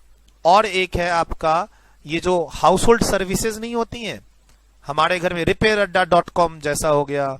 ठीक है, और एक है अर्बन क्लैप, जो हमारे घर में कोई इलेक्ट्रीशियन चाहिए हम उसकी बुकिंग ले लेते हैं, कोई हमें गार्ड चाहिए हम उसकी बुकिंग ले लेते हैं, एसी सर्विसिंग कराने की बुकिंग ले लेते हैं, राइट। तो सर तीसरी सर्विसेज किसकी हो गई? House keeping facilities.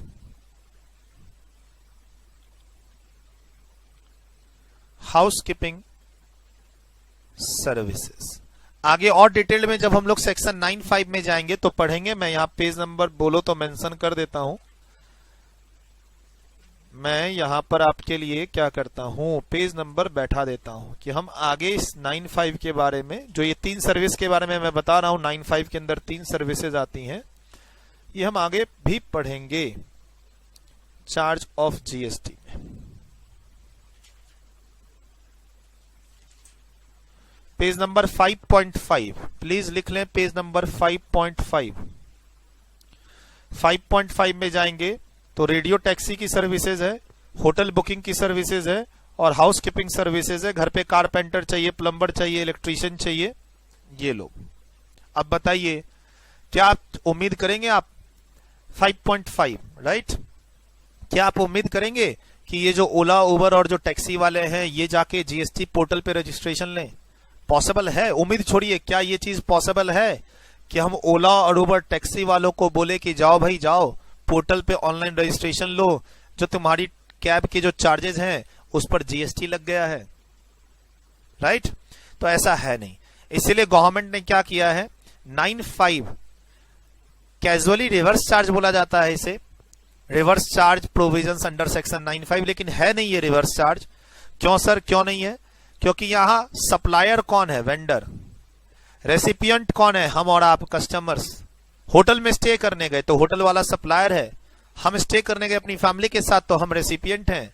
लेकिन जीएसटी कोई और देगा, वो ऑनलाइन पोर्टल देगी जिसने होटल वाले और कस्टमर को मिलाया है।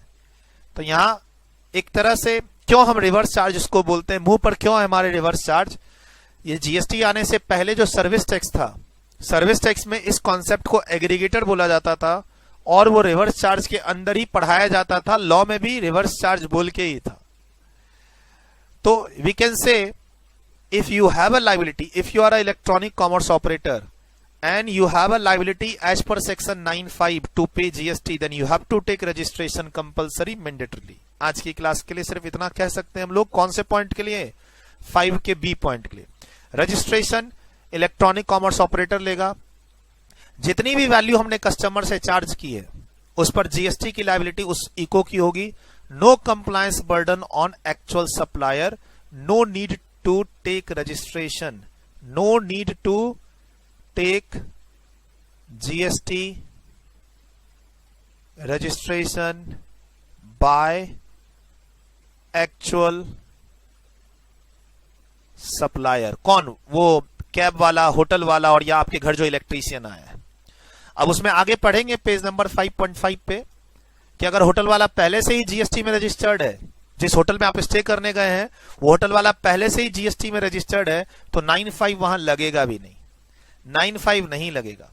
एक्चुअली 95 का पर्पस क्या है? ये जो एक्चुअल सप्लायर है ना, जैसे हमें ड्राइवर की जरूरत हुई, हमें गार्डनर की जरूरत हुई, हमें इलेक्ट्रीशियन की जरूरत हुई, प्लम्बर की जरूरत हुई, ये तो बहुत छोटे छोटे लोग हैं, इनसे कहां कंप्लायंस कराओगे? और जो वो टैक्सी वाला है, ओला उबर, उनसे कहां कंप्लायंस करवा पाओगे?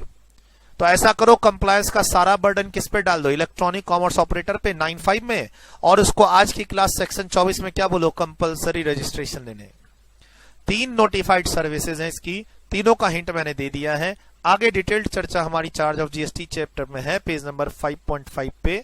फिलहाल अभी इस पॉइंट को समझना के लिए इतना काफी है। और सर 95 जब अप्लाई हो जाएगा तो हम एक ही बात नहीं करेंगे टीसीएस की, और सी यानी एक्चुअल सप्लायर की बात नहीं करेंगे। सर सी एक्चुअल सप्लायर को बोल रहा है, जो बंदा उस पोर्टल पे अपने आप को रजिस्टर्ड करवा रखा है उसके लिए ये सी पॉइंट बोल रहा है कि रजिस्ट्रेशन लो जाके।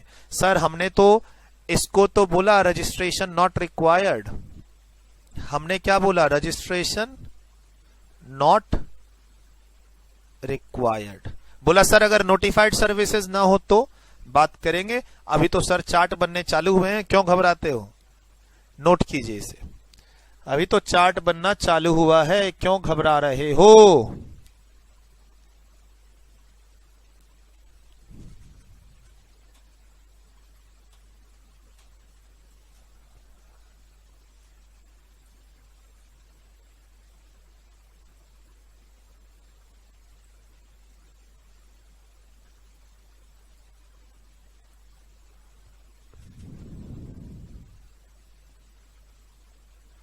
नोट कीजिए अच्छे से।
चलिए वीडियो रोक दीजिए अगर नहीं लिखा है आपने यहाँ पे। मैं अगली स्लाइड में जा रहा हूं। छोटे छोटे एग्जाम्पल करेंगे सर, और वादा है कोई डाउट नहीं रहेगा। चीजें नहीं आती हैं आपके सामने, ठीक है, थोड़ा बहुत जानते भी अगर आप इन सब चीजों को, तो इस तरीके से मान लो नहीं पढ़े होगे या भूल गए होगे, ऐसा मैं कह सकता हूं। बोला सर थोड़ा बहुत तो हमने खुद से पढ़ रखा है, रिसर्च कर रखा है, राइट, लेकिन मैं अपनी पूरी कोशिश करूंगा। मैंने पहले ही बोला हुआ है और कि सर आप किसी भी लेवल पे मेरे से पढ़ो, मैं एज्यूम करूंगा, मैंने पहले ही बोला हुआ है शायद, कि आप किसी भी लेवल पे मुझसे पढ़ो, मैं ये एज्यूम करूंगा कि आपको कुछ नहीं आता है। मे भी आपने ऑफिस में जीएसटी पे काम कर रखा होगा, लेकिन फिर भी जो एग्जाम्स ओरिएंटेड पढ़ाई करनी है, जो हमें स्टडी मैट इंस्टीट्यूट का और जो मेरी बुक और जो एग्जाम्स ओरिएंटेड क्वेश्चन है उसकी जो पढ़ाई करनी है, उसको पढ़ाते समय मैं एकदम यही एज्यूम करता हूं कि आपको कुछ नहीं आता है। ठीक, चलिए सर ये काफी है इतना एग्जाम्पल। सर अब मैं और आगे थोड़ा सा जाता हूं, अगले एग्जाम्पल में। मैं सप्लायर हूं,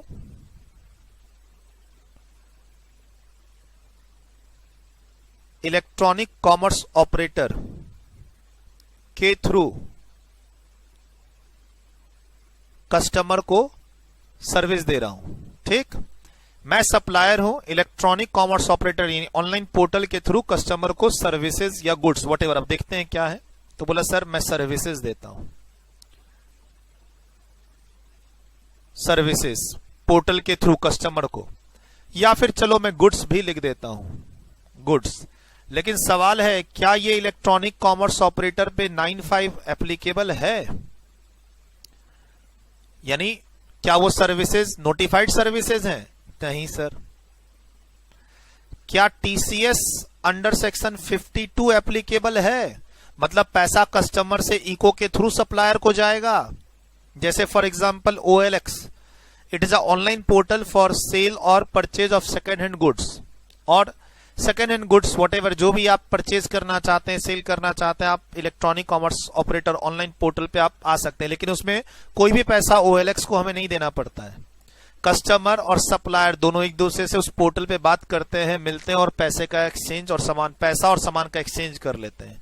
और कोई भी पैसा OLX को देना भी नहीं पड़ता है, ना वो कस्टमर से चार्ज करती है बायर से, ना वो सेलर से चार्ज, जो पुराना सामान बेच रहा है उससे भी नहीं वो चार्ज करती, जो नया सामान खरीद रहा है उससे भी वो चार्ज नहीं करती। राइट, सप्लायर सर्विसेज और गुड्स की सप्लाई करता है इलेक्ट्रॉनिक कॉमर्स ऑपरेटर के थ्रू, ऑनलाइन पोर्टल के थ्रू कस्टमर्स को। मान लो ये मेरा ही पोर्टल है, फिर तो सर टीसीएस का प्रोविजन भी नहीं लगा। तो जब 9(5) नहीं लगा, टीसीएस का प्रोविजन नहीं लगा, यानी बी भी नहीं लगा और ए भी नहीं लगा, तो ध्यान रखिएगा सी अप्लाई ऑटोमेटिक नहीं होगा। Then 5C, point C is not applicable, point C is not applicable. Sir point C अगर अप्लाई हो जाता तो सप्लायर को मैंडेटरी रजिस्ट्रेशन लेना पड़ता सेक्शन 24 में। ये पॉइंट सप्लायर के लिए है। अगर पॉइंट ए अप्लाई हो जाता इस पे, तो सी पे इस सप्लायर को मैंडेटरी रजिस्ट्रेशन लेना पड़ता। फिलहाल अगर 9(5) अप्लाई नहीं हो रहा, टीसीएस अप्लाई नहीं हो रहा, तो section 24 not applicable, and supplier पे section 24 is not applicable. Point C of 5 का तीसरा पॉइंट, हमारी बुक का 5 का तीसरा पॉइंट। मैंने कहा तो एबीसी मैंने खुद बनाया है, लॉ में नहीं दिया हुआ। लॉ में तो ये अलग अलग पॉइंट्स हैं, मैंने खुद अपनी पढ़ाने के लिए इसको एबीसी बना रखा है।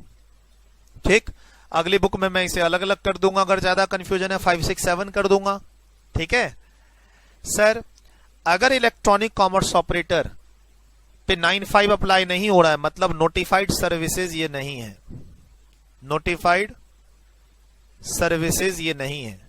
टीसीएस अंडर सेक्शन 52 अप्लाई नहीं हो रहा है, मतलब collection through ECO, collection through ECO नहीं है, और है भी तो शायद इनवॉइस पे डायरेक्ट कस्टमर को नहीं है, जो मैंने पहले ही बता चुका हूं आपको। तो ऑब्वियसली अगर ये नहीं है तो सेक्शन 24 नॉट एप्लीकेबल, चाहे ए पॉइंट हो या बी पॉइंट हो ऑफ पॉइंट 5। और जैसे ही ये 9(5) नहीं है और टीसीएस अंडर सेक्शन 52 नहीं है, ये सप्लायर भी सेक्शन 24 के एरिया से बाहर चला गया। तो फिर सर अब क्या करें?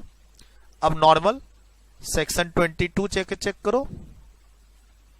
सेक्शन 22 सब सेक्शन 1 में इस सप्लायर का अगर टर्नओवर 10, 20 या 40 की लिमिट क्रॉस कर जाता है तो रजिस्ट्रेशन लेना होगा। ठीक है सर,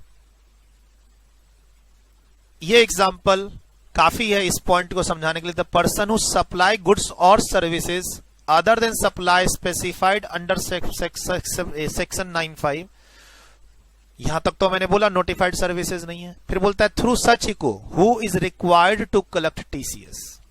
तो मैंने तो यहां टीसीएस भी मना कर दिया और 95 भी मना कर दिया।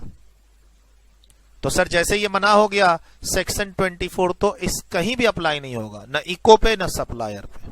लिखिए इसे, न इको पे अप्लाई होगा न सप्लायर पे अप्लाई होगा।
चलिए वीडियो रोक लीजिए अगर आप नहीं लिख पाए अभी तक तो। ठीक है, थोड़ा टाइम बचेगा मेरा भी, और क्या आपके पास तो टाइम ही टाइम है। 1 घंटे की वीडियो को 3 घंटे देखिए, टास्क कंप्लीट करते रहिए। मजा आ रहा है मुझे डेली क्लास लेने में। मैं हर क्लास को जब रिकॉर्ड करता हूं, जैसे आज एक क्लास रिकॉर्ड की, फिर मान लो 2 घंटे के गैप के बाद रिकॉर्ड करता हूं क्लास, या अगले दिन करता हूं, उस अगले दिन में या 2 घंटे में अगर मैं मोबाइल चेक करूं तो मेरे पास स्टूडेंट्स के ना मैसेज जरूर रहते हैं कि सर आपने क्लास में ये टास्क दिया था। कोई बच्चा फोटो भेज रहा होता है, कोई बच्चा चार्ट की फोटो भेज रहा होता है, कोई बच्चा गूगल पे सर्च करके जो मैंने बोला था उसकी फोटो भेज रहा होता है, कोई बच्चा न्यूज़पेपर की फोटो भेज रहा होता है। अच्छा है, कुछ बच्चों ने तो काफी अच्छा अपना इंट्रोडक्शन दिया, लंबा चौड़ा, दिल खुश हो गया।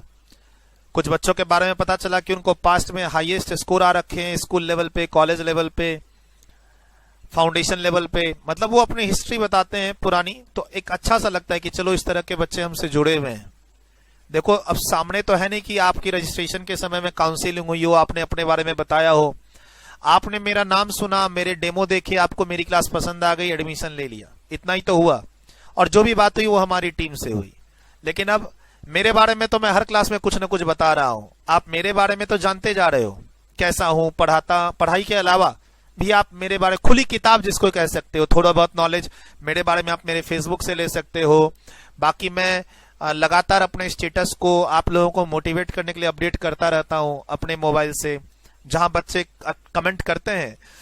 ठीक सर, वहां तो बच्चे रात के 11 बजे भी कमेंट पास करते हैं कि सर ऑल्दो आपने हमें बोल रखा है 11 से 6 के बीच में मैसेज, बट ये सर एकेडमिक नहीं है, हम फेसबुक पे कमेंट आपके दे रहे हैं तो चलेगा। तो ठीक है, हमने कहा मना किया है। आप सर स्टेटस पे कोई कमेंट पास करना चाहते हैं, उसका कोई टाइम बाउंड नहीं है।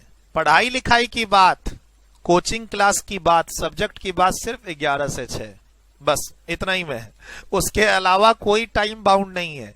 सर एक डाउट है, उसका समय 11 से 6 है। सर तो अच्छा लगता है, और मुझे पता कैसे चलेगा आपके बारे में? आप अपने घर में क्लास देख रहे हैं, मैं अपने स्टूडियो में क्लास रिकॉर्ड कर रहा हूं, कोई दिक्कत आई तो आपने टीम से बात कर ली, मुझे जो समझ में आया मैंने अपना 100% 200% दे के आप तक क्लास पहुंचाई, नोट्स पहुंचाया, ठीक है। जो भी मैंने कोशिश की कि हाँ बच्चे के लिए ये करता हूं उसको फायदा होगा, बस मैंने तो अपनी वन वे किया। अब आपको क्या अच्छा क्या खराब वो सब तो आप जब तक अपने बारे में नहीं बताओगे तब तक मुझे पता नहीं चलेगा सर, बात मानिए। चलिए एग्जाम्पल को और आगे बढ़ाते हैं। 5-6 एग्जाम्पल तो हो गए हैं सर, तो कोई बात नहीं सर, कभी कभी तो लिखने का मौका मिलता है इतना। फिर से ऑनलाइन पोर्टल के पास आ चुके हैं, ई commerce business online portal. Sir TCS under section 52 applicable है। एप्लीकेबल का मतलब इनवॉइस कस्टमर के पास डायरेक्ट उस पीछे वाले सप्लायर की जाएगी, ठीक। एंड पैसा जो है कस्टमर का वो इको के थ्रू जाएगा, पैसा जो है कस्टमर का वो इको के थ्रू जाएगा।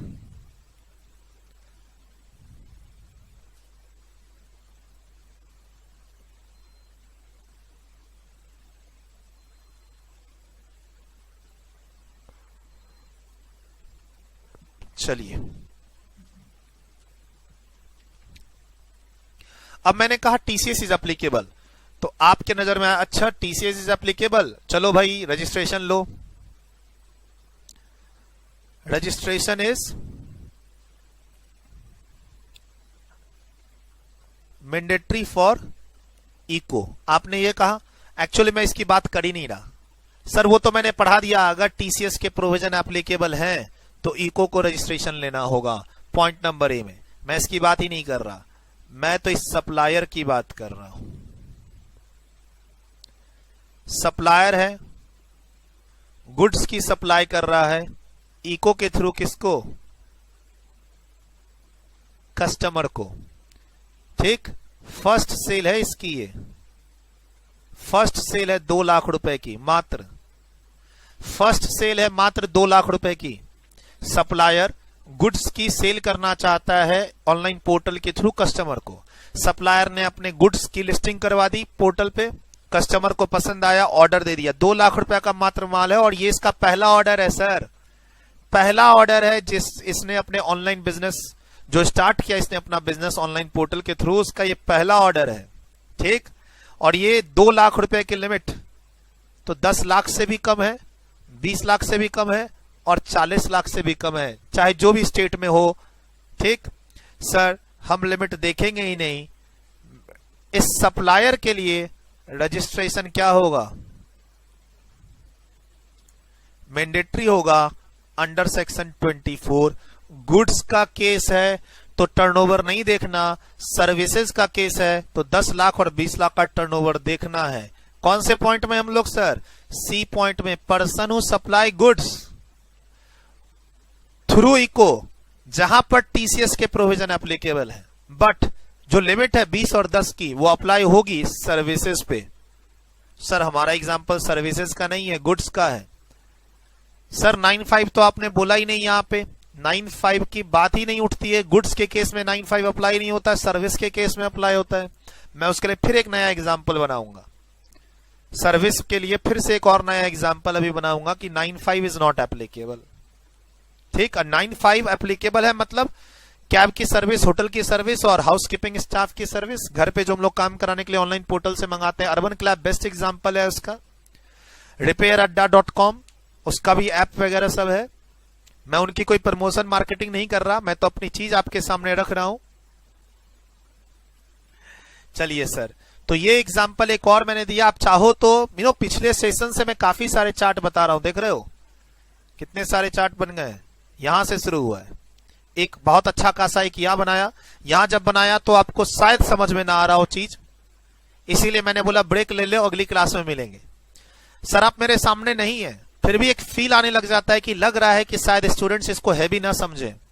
हालांकि मैंने इसको तोड़ दिया था, इस बहुत लंबे चौड़े चार्ट को फिर मैंने इस छोटे से चार्ट में तोड़ा कि मैं अपने पोर्टल से बेचूं तो क्या होगा, मैं एक ऐसे पोर्टल से बेचूं जहां 2 इनवॉइस रेज हो रही है तो क्या होगा। फिर मैंने इसको समझाया, फिर मुझे लगा कि नहीं अब तो ज्यादा हो गया, तो मैंने बोला ब्रेक लो, पूरा रिवाइज करो रजिस्ट्रेशन चैप्टर, पुराना जाके पढ़ो पेमेंट ऑफ टैक्स चैप्टर में टीडीएस, टीसीएस और इलेक्ट्रॉनिक कैश लेजर में क्या बताया था, फिर वापस आ जाओ और अब मुझे लग रहा है कि अब जो मैं आपको एग्जाम्पल दे रहा हूं एक एक करके तीनों पॉइंट पे, उससे और क्लैरिटी आपकी बढ़ रही होगी।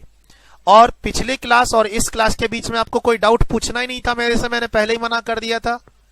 नहीं सर, हमने भैया से डिस्कस कर लिया, हमने एक सीनियर से डिस्कस कर लिया। अरे बेटा, जब मैंने तुम्हें मेरे से डाउट पूछने के लिए मना किया, इसका मतलब है आप किसी से भी मत डिस्कस करो। वो लोग भी कंफ्यूज कर देंगे। कंफ्यूज नहीं करेंगे तो वो क्या बोलेंगे, अच्छा तुम्हें सूरज सर ने ये नहीं बताया, वो नहीं बताया, वो नहीं बताया, वो नहीं बताया। अरे भाई, पहले मेरा तो वेट कर लो, मैं क्या बता रहा हूं अगली क्लास में, मैं इस चैप्टर में क्या बता रहा हूं, पहले मुझे तो बता लेने दो। अगर आप मेरे बताने से पहले दूसरे दोस्तों की, सीनियर की राय ले लेंगे तो आपका फिर कॉन्फिडेंस मेरे ऊपर से हट जाएगा, उन्हीं की बातें आपको सही लगेगी। मेरे बताने से पहले आपने पहले ही गूगल बाबा को चला लिया सर, तो फिर आपने मुझे ज्वाइन ही क्यों किया। मैं मान लो कोई चीज आपको बता रहा हूं और उसमें फिर बोलता हूं अगली क्लास में डील करूंगा, अगली क्लास में मेरे डील करने से पहले ही आप किसी सीनियर से डिस्कस कर लेते हैं, दोस्त से डिस्कस कर लेते हैं, या गूगल पे रिसर्च कर लेते हैं, तो फिर मुझे लगता है क्लास लेने का कोई फायदा ही नहीं है। ठीक है, तो साथ साथ रहिए क्लास के। डाउट मत पूछो का मतलब ऐसा नहीं कि मैं आपको रिस्ट्रिक्ट कर रहा हूं, पैसे ले लिए और रिस्ट्रिक्ट कर रहा हूं, नहीं। डाउट मत पूछो का मतलब है पैनिक में नहीं आओ, घबराओ मत, इंस्टेंट रिएक्शन नहीं दो कि आपको कुछ नहीं समझ में आ रहा और आप तुरंत मेरे को कॉल करेंगे, फैकल्टी को कॉल करेंगे, किसी भी फैकल्टी को। ये इंस्टेंट रिएक्शन वाली चीज ना मत करो। अगर आप घर पे गूगल ड्राइव और पेन ड्राइव क्लास ले रहे हो, किसी भी टीचर की क्लास लोगे दिक्कत आ जाएगी। मान लो कोई टीचर रिस्पॉन्स देता है आपकी कॉल का, मैंने मना कर दिया कि आप मुझे कॉल मत करो। कोई टीचर आपके कॉल का रिस्पांस देता है, आप रात के 2 बजे भी मैसेज करते हो तो उसका रिस्पांस मिल जाता है, रात के 11 बजे कॉल करते हो तो वो उठाते नहीं, लेकिन 12 बजे वो कॉल बैक कर देते हैं। सर, इतने अपने आप को कमजोर मत बनाओ और इतना पैनिक में आप मत आओ, अपने आप को टाइम दो। और फिर मैं जब जानता हूं कि मेरा स्टूडेंट इस चैप्टर के आखिरी क्लास तक डाउट फ्री हो जाएगा, तो फिर मैं क्यों सोचूं कि आप मुझे रात के 12 बजे कॉल करें। मैं तो इतना ही चाहता हूं कि आप क्लास में बने रहे और इधर उधर दिमाग न लगाएं। सर, जो मैं एग्जांपल आपको दे रहा हूं ना एक एक करके, ये आपको कहीं से मिलेंगे भी नहीं। आप इंटरनेट पे कितना ही सर्च कर लो, नहीं मिलेंगे। आप कितने ही बुक्स पढ़ लो, मार्केट में बहुत सारी बुक्स मिलती हैं, ऑथर्स की, पब्लिकेशंस की, बड़े बड़े ब्रांड की, ऑल इंडिया लेवल पे। आपको ये सब एग्जाम्पल मिलेंगे ही नहीं। सेक्शन 24 में नहीं मिलेंगे, इलेक्ट्रॉनिक कॉमर्स ऑपरेटर में नहीं मिलेंगे, टीसीएस अंडर सेक्शन 52 में नहीं मिलेंगे, नहीं मिलेंगे सर।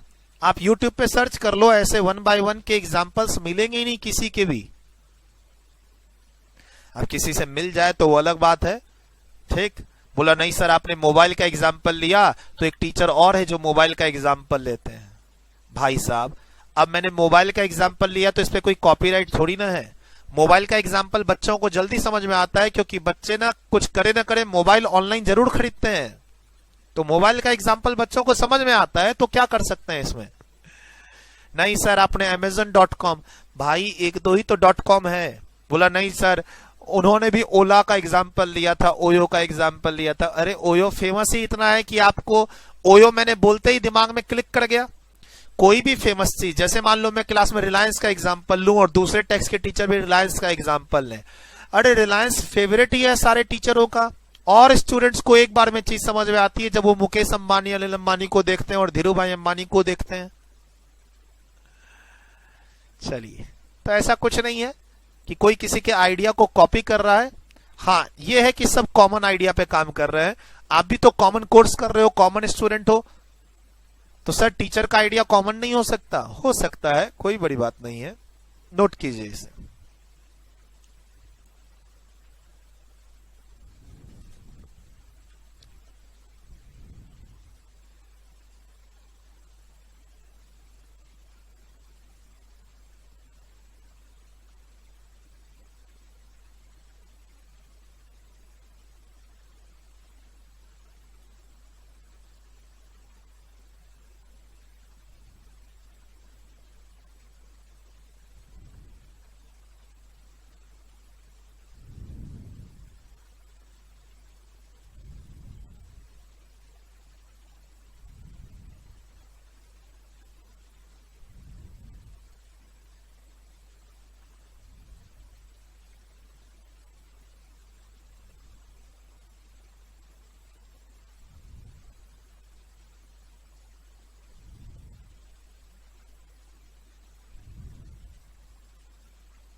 चलिए, नोट कर ही लिए होंगे आई होप।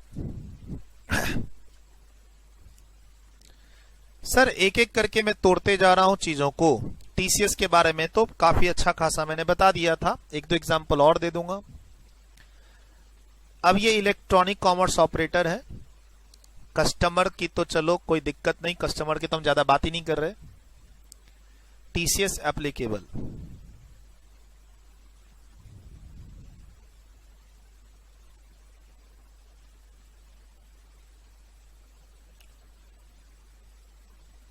$52 एप्लीकेबल है।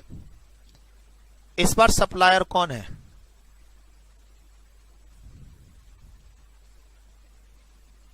सप्लायर सर्विसेज दे रहा है इको के थ्रू, किसको? कस्टमर को। And services is not a notified service under section 9(5). ये 9(5) वाले सर्विस नहीं है। ओला, उबर, हाउस कीपिंग और होटल बुकिंग, ये 3 एग्जाम्पल को छोड़ के कोई दूसरा एग्जाम्पल आप ले सकते हो। एक सप्लायर सप्लाई ऑफ सर्विसेज दे रहा है ऑनलाइन पोर्टल के थ्रू, किसको? कस्टमर को, राइट। और जहां टीसीएस एप्लीकेबल है, तो टीसीएस एप्लीकेबल है तो इसका रजिस्ट्रेशन मैंडेटरी हो गया।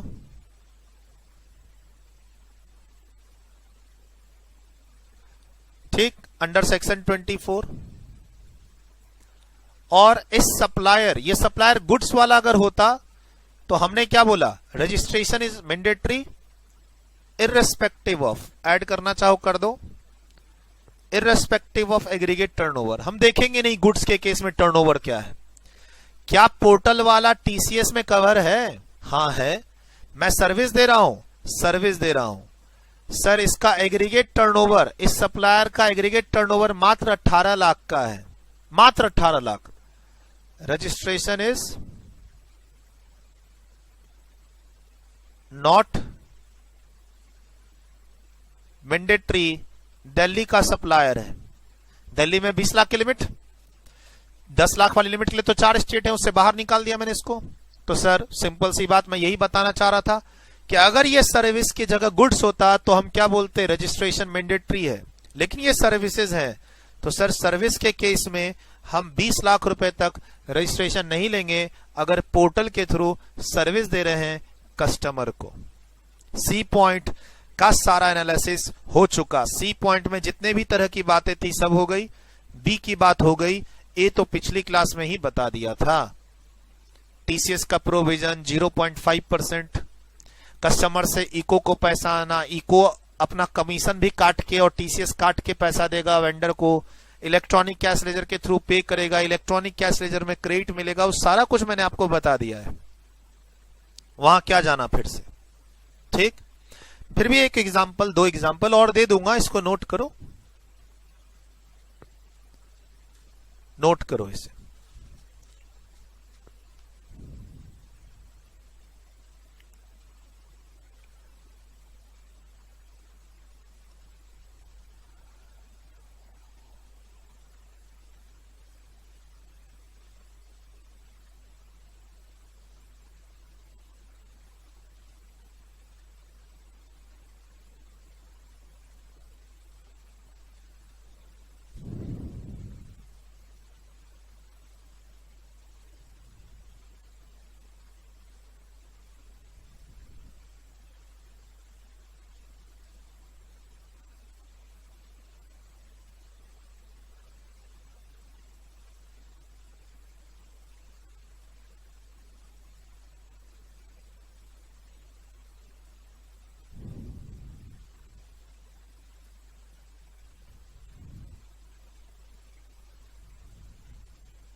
चलिए, नोट कर लिया।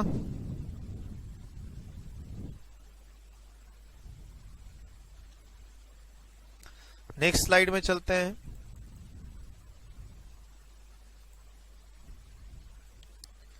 सर फाइनल एक टच मैं दे रहा हूं, एक फाइनल चार्ट किसके लिए? Mister A is a supplier,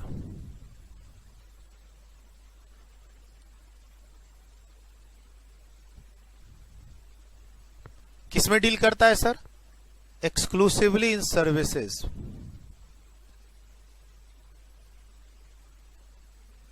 sir वो 95 वाली नहीं 95 वाली नहीं है, नॉर्मल सर्विस है, नॉर्मल सर्विस है। इंट्रा स्टेट सप्लाई, रजिस्ट्रेशन नहीं लेना सर, 20 लाख रुपए तक का टर्नओवर पे 8 लाख रुपए का।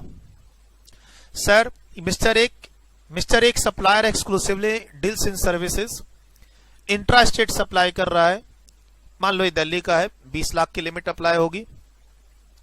इंट्रा स्टेट सप्लाई कर रहा है, 8 लाख रुपए का, रजिस्ट्रेशन नहीं लेना है।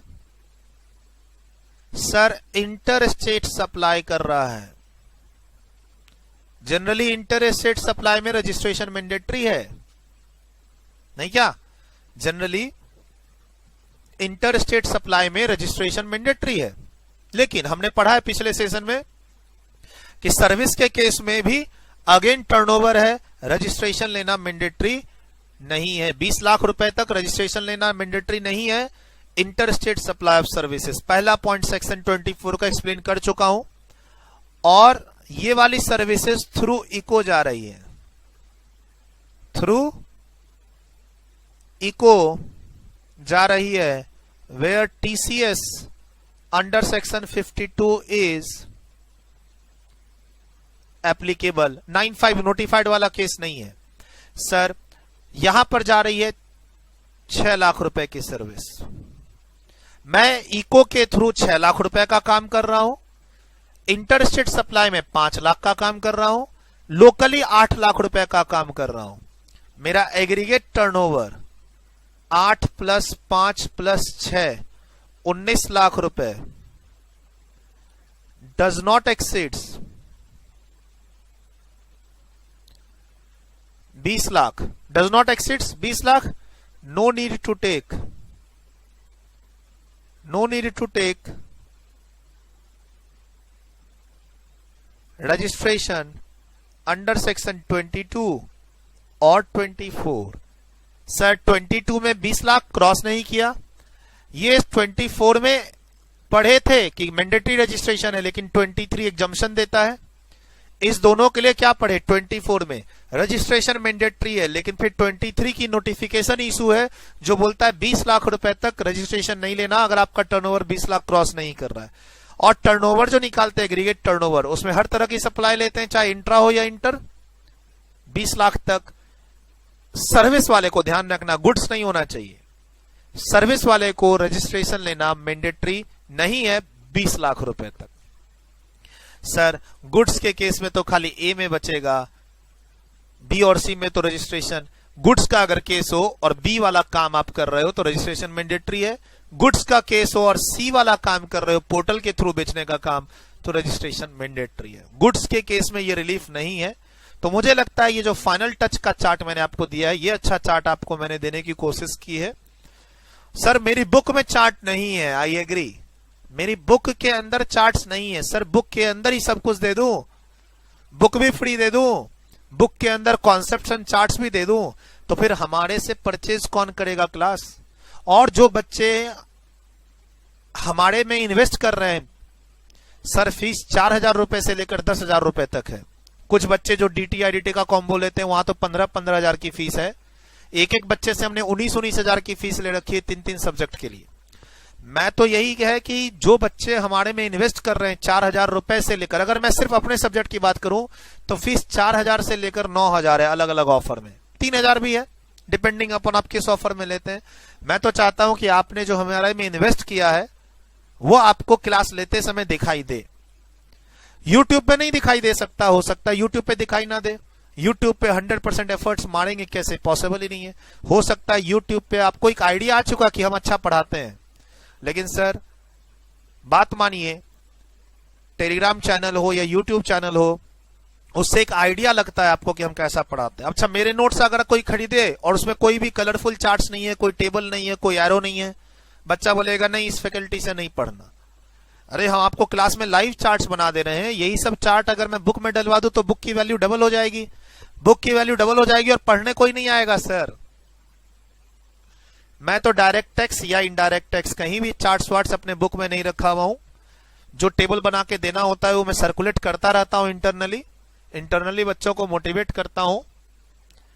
चलिए सर, यहां पर वीडियो रोकिए और लिखिए, यहां वीडियो रोकिए, रोकेंगे, लिख लीजिए नेक्स्ट। ये थोड़ा सा पोर्शन और देख लीजिए और इसे लिख लीजिए। सर गुड्स का केस हो तो सिर्फ ए और बी में ही बचेगा। रोक लें वीडियो एक बार, लिख लें यहां तक। अब नेक्स्ट, सर गुड्स का केस हो तो तब सिर्फ ए में बचेंगे, बी और सी में तो रजिस्ट्रेशन मैंडेटरी है।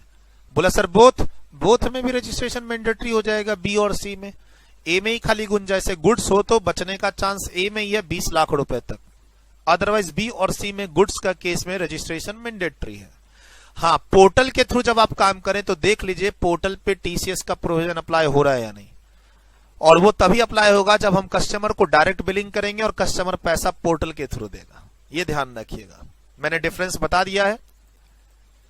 अब यहां पर आज की क्लास फिर से थोड़ी लंबी जाएगी, मैं रोक नहीं रहा आज की क्लास को, यानी मैं अब नहीं बोल रहा कि आप अगले क्लास में मिलिएगा। आप 10 मिनट का ब्रेक लीजिए, 10 मिनट का ब्रेक लेके वापस आइए, हम इसको डिस्कस करके फिनिश कर देंगे आधे घंटे में। हाँ, उसके बाद जो अगला सेक्शन है concept of taxable person in 23, उसको हम अगली सेशन में ले लेंगे। लेकिन हाँ, ये जो अब बचा है 6, 7, 8, 9, 10, इसको आज ही इसी लेक्चर में फिनिश कर लेंगे, आधा घंटा और लगेगा। 10 मिनट का मामूली सा छोटा सा ब्रेक ले लीजिए और आ जाइए। मैं भी थोड़ा चाय वाय पी लूं, गला साफ हो जाए मेरा। और सर एक टास्क लीजिए ना, आज आप लोग ब्रेक में क्या करते हैं बताइए ना। जैसे मैंने बोला कि मैं ब्रेक ले लेता हूं 10 मिनट का और मैं चाय पी लूं, थोड़ा गला साफ कर लूं, आप लोग ब्रेक में क्या करते हो बताओ। व्हाट्सएप करो डायरेक्ट मेरे पर्सनल नंबर पे जो डाउट्स के लिए दिया हुआ है टीम ने, या नंबर अभी तक नहीं लियो टीम से तो टीम से लो, सर का पर्सनल नंबर दो। क्यों सर? क्योंकि सर मैं बड़े अच्छे अच्छे अपने स्टेटस लगाता हूं, स्टेटस को भी फॉलो करो, बड़े अच्छे अच्छे, कभी कभी मोटिवेटेड, कभी कभी थोड़ा हटके, मतलब जो आप मेरे से पढ़ने के बाद जो मेरा व्यू बना रहे हो कि सूरज सर ऐसे हैं, उससे टोटली डिफरेंट होता है मेरा स्टेटस अपडेट बहुत बार। लेकिन अब मुझे आप बताइए कि आप ये 5-10 मिनट का ब्रेक में करते क्या हो, एंड 5-10 मिनट का ब्रेक लेने के चक्कर में कहीं एक दिन के बाद तो नहीं आते हो, या सर 4-5 घंटे के बाद आते हो। अपना एक्सपीरियंस बताइए कि सर एक बार 10 मिनट के लिए आपने बोला था ब्रेक लेने के लिए, और उस 10 मिनट को मैंने 3 घंटे में कन्वर्ट कर लिया, बगल में एक साउथ इंडियन मूवी देख डाली सर, या दोस्त से बात कर रहा था। कोई भी एक ऐसा अपना एक्सपीरियंस शेयर करना चाहे करिए। मैं चला चाय पीने, बाय बाय, मिलते हैं ब्रेक में, ब्रेक के बाद 10 मिनट के बाद।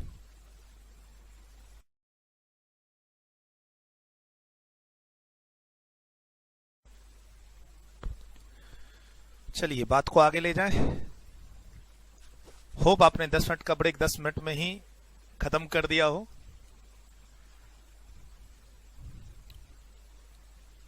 सर अगर वेंडर इलेक्ट्रॉनिक कॉमर्स ऑपरेटर के थ्रू गुड्स सप्लाई करता है तो इसकी कमीशन भी तो होगी। यस, अगर वेंडर इलेक्ट्रॉनिक कॉमर्स ऑपरेटर के थ्रू गुड्स या सर्विसेज सप्लाई करता है तो इसकी भी तो कमीशन होगी। हमने अभी तक कमीशन की बात ही नहीं की है, जितने भी डिस्कशन थे उसमें यही बात की कि इलेक्ट्रॉनिक कॉमर्स ऑपरेटर को मैंडेटरी रजिस्ट्रेशन लेना होगा, ठीक, और या फिर वेंडर को मैंडेटरी रजिस्ट्रेशन लेना होगा, या फिर 9(5) में सारा का सारा जीएसटी की जिम्मेदारी इको की होगी। हमने कमीशन की बात ही नहीं की। इन सारी डील में कमीशन होगा, राइट।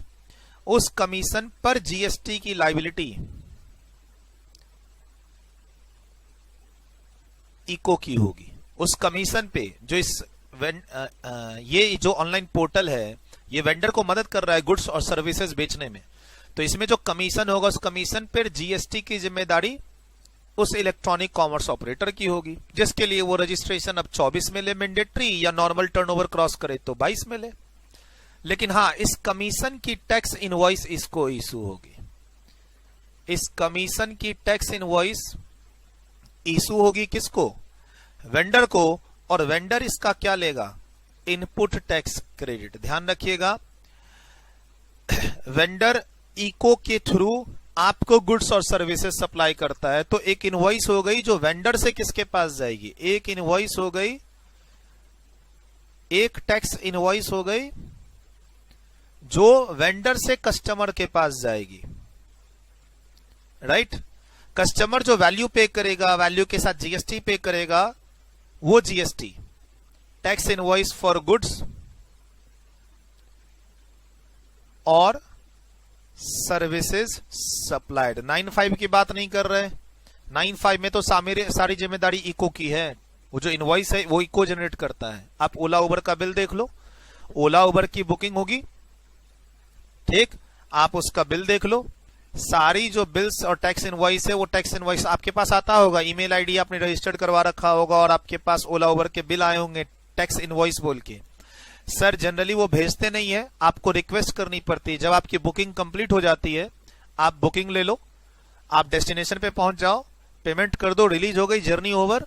उसके बाद आप वहां के शायद उसके ऐप में जाओगे, जनरेट इनवॉइस, ईमेल इनवॉइस, अगर आप जब तक उसको क्लिक नहीं करोगे तब तक वो इनवॉइस आपके ईमेल पे नहीं आएगी। जनरली इनवॉइस किसको चाहिए होती है? जिनको इनपुट टैक्स क्रेडिट लेना है और या जिनको अपने ऑफिस में वो बिल दिखा के रिम्बर्समेंट लेना है। मान लो आप अपने रिलेटिव के साथ स्टेशन और एयरपोर्ट पे जा रहे हो, कैब 1100 रुपए की बुक कराई और कैब ने आपको पहुंचा दिया, उसके बाद आपको बिल से क्या मतलब है? लेकिन हाँ, बिल से किसको मतलब है? जो ऑफिस एक्सपेंडिचर्स क्लेम करने वाले हैं और जो अपने बिजनेस अकाउंट्स में उसको एक्सपेंडिचर दिखा के इनपुट टैक्स क्रेडिट लेने वाले हैं। तो सर अभी तक हो सकता है आपने पर्सनल जर्नी की होगी, किसी से पैसा मांगना है नहीं, किसी को दिखाना है नहीं कितने का बिल आया है, या फिर मोबाइल में आपने दिखा दिया देखो इतने रुपए आए हैं। बट आप इनवॉइस जनरेट कर सकते हो और एक बार करके देखना, उस इनवॉइस पर 2 जीएसटी रेट होंगे। यस, अब ये काम आपका है, टास्क समझ लो। आप कभी भी ओला और उबर से ट्रेवल कर चुके हो पास्ट में, तो उसकी इनवॉइस भी जनरेट करके ईमेल पे मंगवा सकते हो, और या अब आगे जब जर्नी करोगे तो इनवॉइस मंगाना। आपने अगर मान लो 1200 रुपए का खर्चा किया है कैब और टैक्सी पे, तो 1200 रुपए में कितना रुपया कैब वाले का और कितना रुपया उस ओला और उबर का बाइफर्केशन होगा, और दोनों पर अलग अलग जीएसटी रेट होंगे। यस, ये टास्क आपका है देखने का। 9(5) के केस में ओला उबर जो मैं एग्जांपल दे रहा हूं, मान लो आपने 1200 रुपए का एक्सपेंडिचर किया, इस 1200 रुपए में 4 चीजें हैं, इस 1200 रुपए में 4 चीजें हैं। आपने तो 1200 रुपए पे कर दिया, टैक्सी अपने घर, आप अपने डेस्टिनेशन पे पहुंच गए, लेकिन से आप अगर आपने 1200 रुपए पे किए तो इसके 4 कंपोनेंट हैं। एक उस टैक्सी वाले की कमाई, दूसरा उस पोर्टल वाले की कमाई, और दोनों का जीएसटी रेट मोस्ट प्रोबेबली 5% और 18% है अलग अलग। पोर्टल वाले पर 18% है, पोर्टल वाले की जो कमीशन है उस पर, और जो अपना टैक्सी वाला है उसके जो वैल्यू है उस पर 5% है। आप इनवॉइस देखना, और ये एक टास्क है आपका इस क्लास का, वो इनवॉइस की फोटोकॉपी भी मुझे व्हाट्सएप जरूर करना, इमेज क्लिक करके व्हाट्सएप मुझे करना कि हाँ सर हमने ये इनवॉइस देखी। आपके पास नहीं होगी, आपके घर में किसी ने ट्रैवलिंग की होगी, आप वो नाम सब हटा देना। मान लो उस इनवॉइस का मिसयूज हो जाएगा, आप ऐसा डरते हैं, तो इनवॉइस में कहां से कहां की जर्नी है वो सब हटा देना। ऑब्वियसली कर सकते हो, आप मुझे भेज रहे हो, मान लो मिसयूज हो जाए तो ठीक है, तो आप वो रेलिवेंट डेटा को हाइड कर देना, कौन जर्नी किया, कितने तारीख को जर्नी किया, कहां से कहां गया, क्यों बताना। लेकिन अपना पॉइंट क्या है, 1200 रुपए की वैल्यू पर उसका बाइफर्केशन है या नहीं, और जीएसटी के रेट्स अलग अलग दिए हुए हैं या नहीं, ये चेक करना, वेरीफाई करना। 9(5) के केस में, और सर ये 9(5) का केस नहीं है। नॉर्मली जब वेंडर, मान लो वो मोबाइल या इलेक्ट्रॉनिक आइटम्स में टेलीविजन, आप एक टेलीविजन, मोबाइल, लैपटॉप, चलो लैपटॉप का एग्जांपल लेते हैं। आप कस्टमर हो, ECO electronic commerce online portal पे लैपटॉप पसंद आया, आपने पेमेंट कर दी, वो लैपटॉप जो वेंडर सप्लाई करेगा उसी का इनवॉइस भी जाएगा। वो लैपटॉप का पैसा कस्टमर से इको के थ्रू जाएगा वेंडर को, और वहां पर वो टीसीएस कलेक्शन होगा 0.5 प्लस 0.5। वो तो पिछले सेशन में ही मैंने बता दिया था। अभी क्या बता रहा हूं कि इस डील में कमीशन भी होगा, उस कमीशन पर जीएसटी भी होगी, जो इको पे करेगा किसको? गवर्नमेंट को। ये तो हमेशा इको ही पे करेगा गवर्नमेंट को। इसके लिए इको क्या करेगा? टैक्स इनवॉइस रेज करेगा, और उस टैक्स इनवॉइस पर जो जीएसटी है वो वेंडर के लिए इनपुट का काम कहलाएगी। वेंडर ने इनपुट मदद ली, वेंडर ने ऑनलाइन पोर्टल वाले से मदद ली, कमीशन दिया उसको, मदद लेने के बाद आपको माल बेचा। सर मैं आपको अपनी क्लास देने के लिए स्टाफ की मदद लेता हूं और मैं उसको सैलरी देता हूं। हमारी जो टीम मेंबर्स हैं 3 से 4 लोग जो आपके लिए काम करते हैं हमारे यहाँ, मैं उनको सैलरी देता हूं। आपको सर्विस देने के लिए वो मुझे मदद करते हैं, वो डायरेक्ट आपके टच में रहते हैं, राइट। तो ऐसे ही है, कस्टमर के टच में वो पोर्टल वाला है, लेकिन पोर्टल वाला तो वेंडर की मदद कर रहा है वेंडर को माल बेचने में। तो वेंडर के लिए पोर्टल की सर्विस इनपुट सर्विस है, इसीलिए आईटीसी मिलेगा। वेंडर के लिए पोर्टल की service is a input service and vendor ने आउटपुट दिया किसको, डायरेक्ट कस्टमर को। तो ये थोड़ा सा आपको अब ध्यान और रखना है कि सर जो ऊपर के डिस्कशन में हमने पोर्टल और पोर्टल के कमीशन की तो बात की ही नहीं, तो वो हमारा सब्जेक्ट, वो हमारा पॉइंट अभी था भी नहीं। हमारा ये था कि कौन कौन से पॉइंट पर मैंडेटरी रजिस्ट्रेशन लेना होता है किसको किसको। ए में इलेक्ट्रॉनिक कॉमर्स ऑपरेटर जिसके ऊपर टीसीएस के प्रोविजन एप्लीकेबल है, कब होते हैं पता चल गया। दूसरा 9(5) कब क्या पता चल गया। और सी में एक्चुअल सप्लायर वेंडर की बात हो रही जो पोर्टल पे रजिस्टर्ड है, गुड्स और सर्विसेज और 10-20 लाख की लिमिट, उसके भी एग्जांपल मैंने दे दिए। ठीक, मैं इससे ज्यादा अब इसको नहीं समझा सकता। बाकी तो सर आगे एटलीस्ट आगे हम लोगों को इसके बारे में जो इमीडिएट पढ़ना है वो तो चार्ज ऑफ जीएसटी में पढ़ना ही है। आगे चार्ज ऑफ जीएसटी चैप्टर में इमीडिएट ही बात करो, चार्ज ऑफ जीएसटी में सेक्शन 9(5) में पढ़ना ही है। ठीक। और सर टीडीएस टीसीएस वो सिलेबस पे डिपेंड करता है, डिटेल्ड में पढ़ना है या नहीं पढ़ना है। डिटेल्ड में सिलेबस रहता है तो हम पढ़ाते हैं, और नहीं तो इतना ही काफी है। ठीक, चलिए फॉर एग्जांपल मैं बता दूं यहां पे सीए इंटर के सिलेबस में, सीए इंटर के सिलेबस में टीडीएस टीसीएस इतना ही है, इससे ज्यादा नहीं है। ठीक, लेकिन सीए में इंटर हो या फाइनल हो, उनके लिए टीडीएस टीसीएस एक चैप्टर है। 3-4 पेज का टीडीएस, 3-4 पेज का टीसीएस, दोनों को पढ़ाने में 4 से 5 घंटा लगता है। तो सीएमए के सिलेबस में है, सीए के सिलेबस में सीए फाइनल में है, सीएमए के सिलेबस में इंटर और फाइनल दोनों में है टीडीएस टीसीएस की डिटेल्ड नॉलेज। ऐसे समझिए, इसे नोट कीजिए, फिर अब आगे के 5-6 टॉपिक करेंगे हम लोग। नोट कीजिए इसे।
वीडियो रोक दे, यहां पे नोट कर ले फटाफट।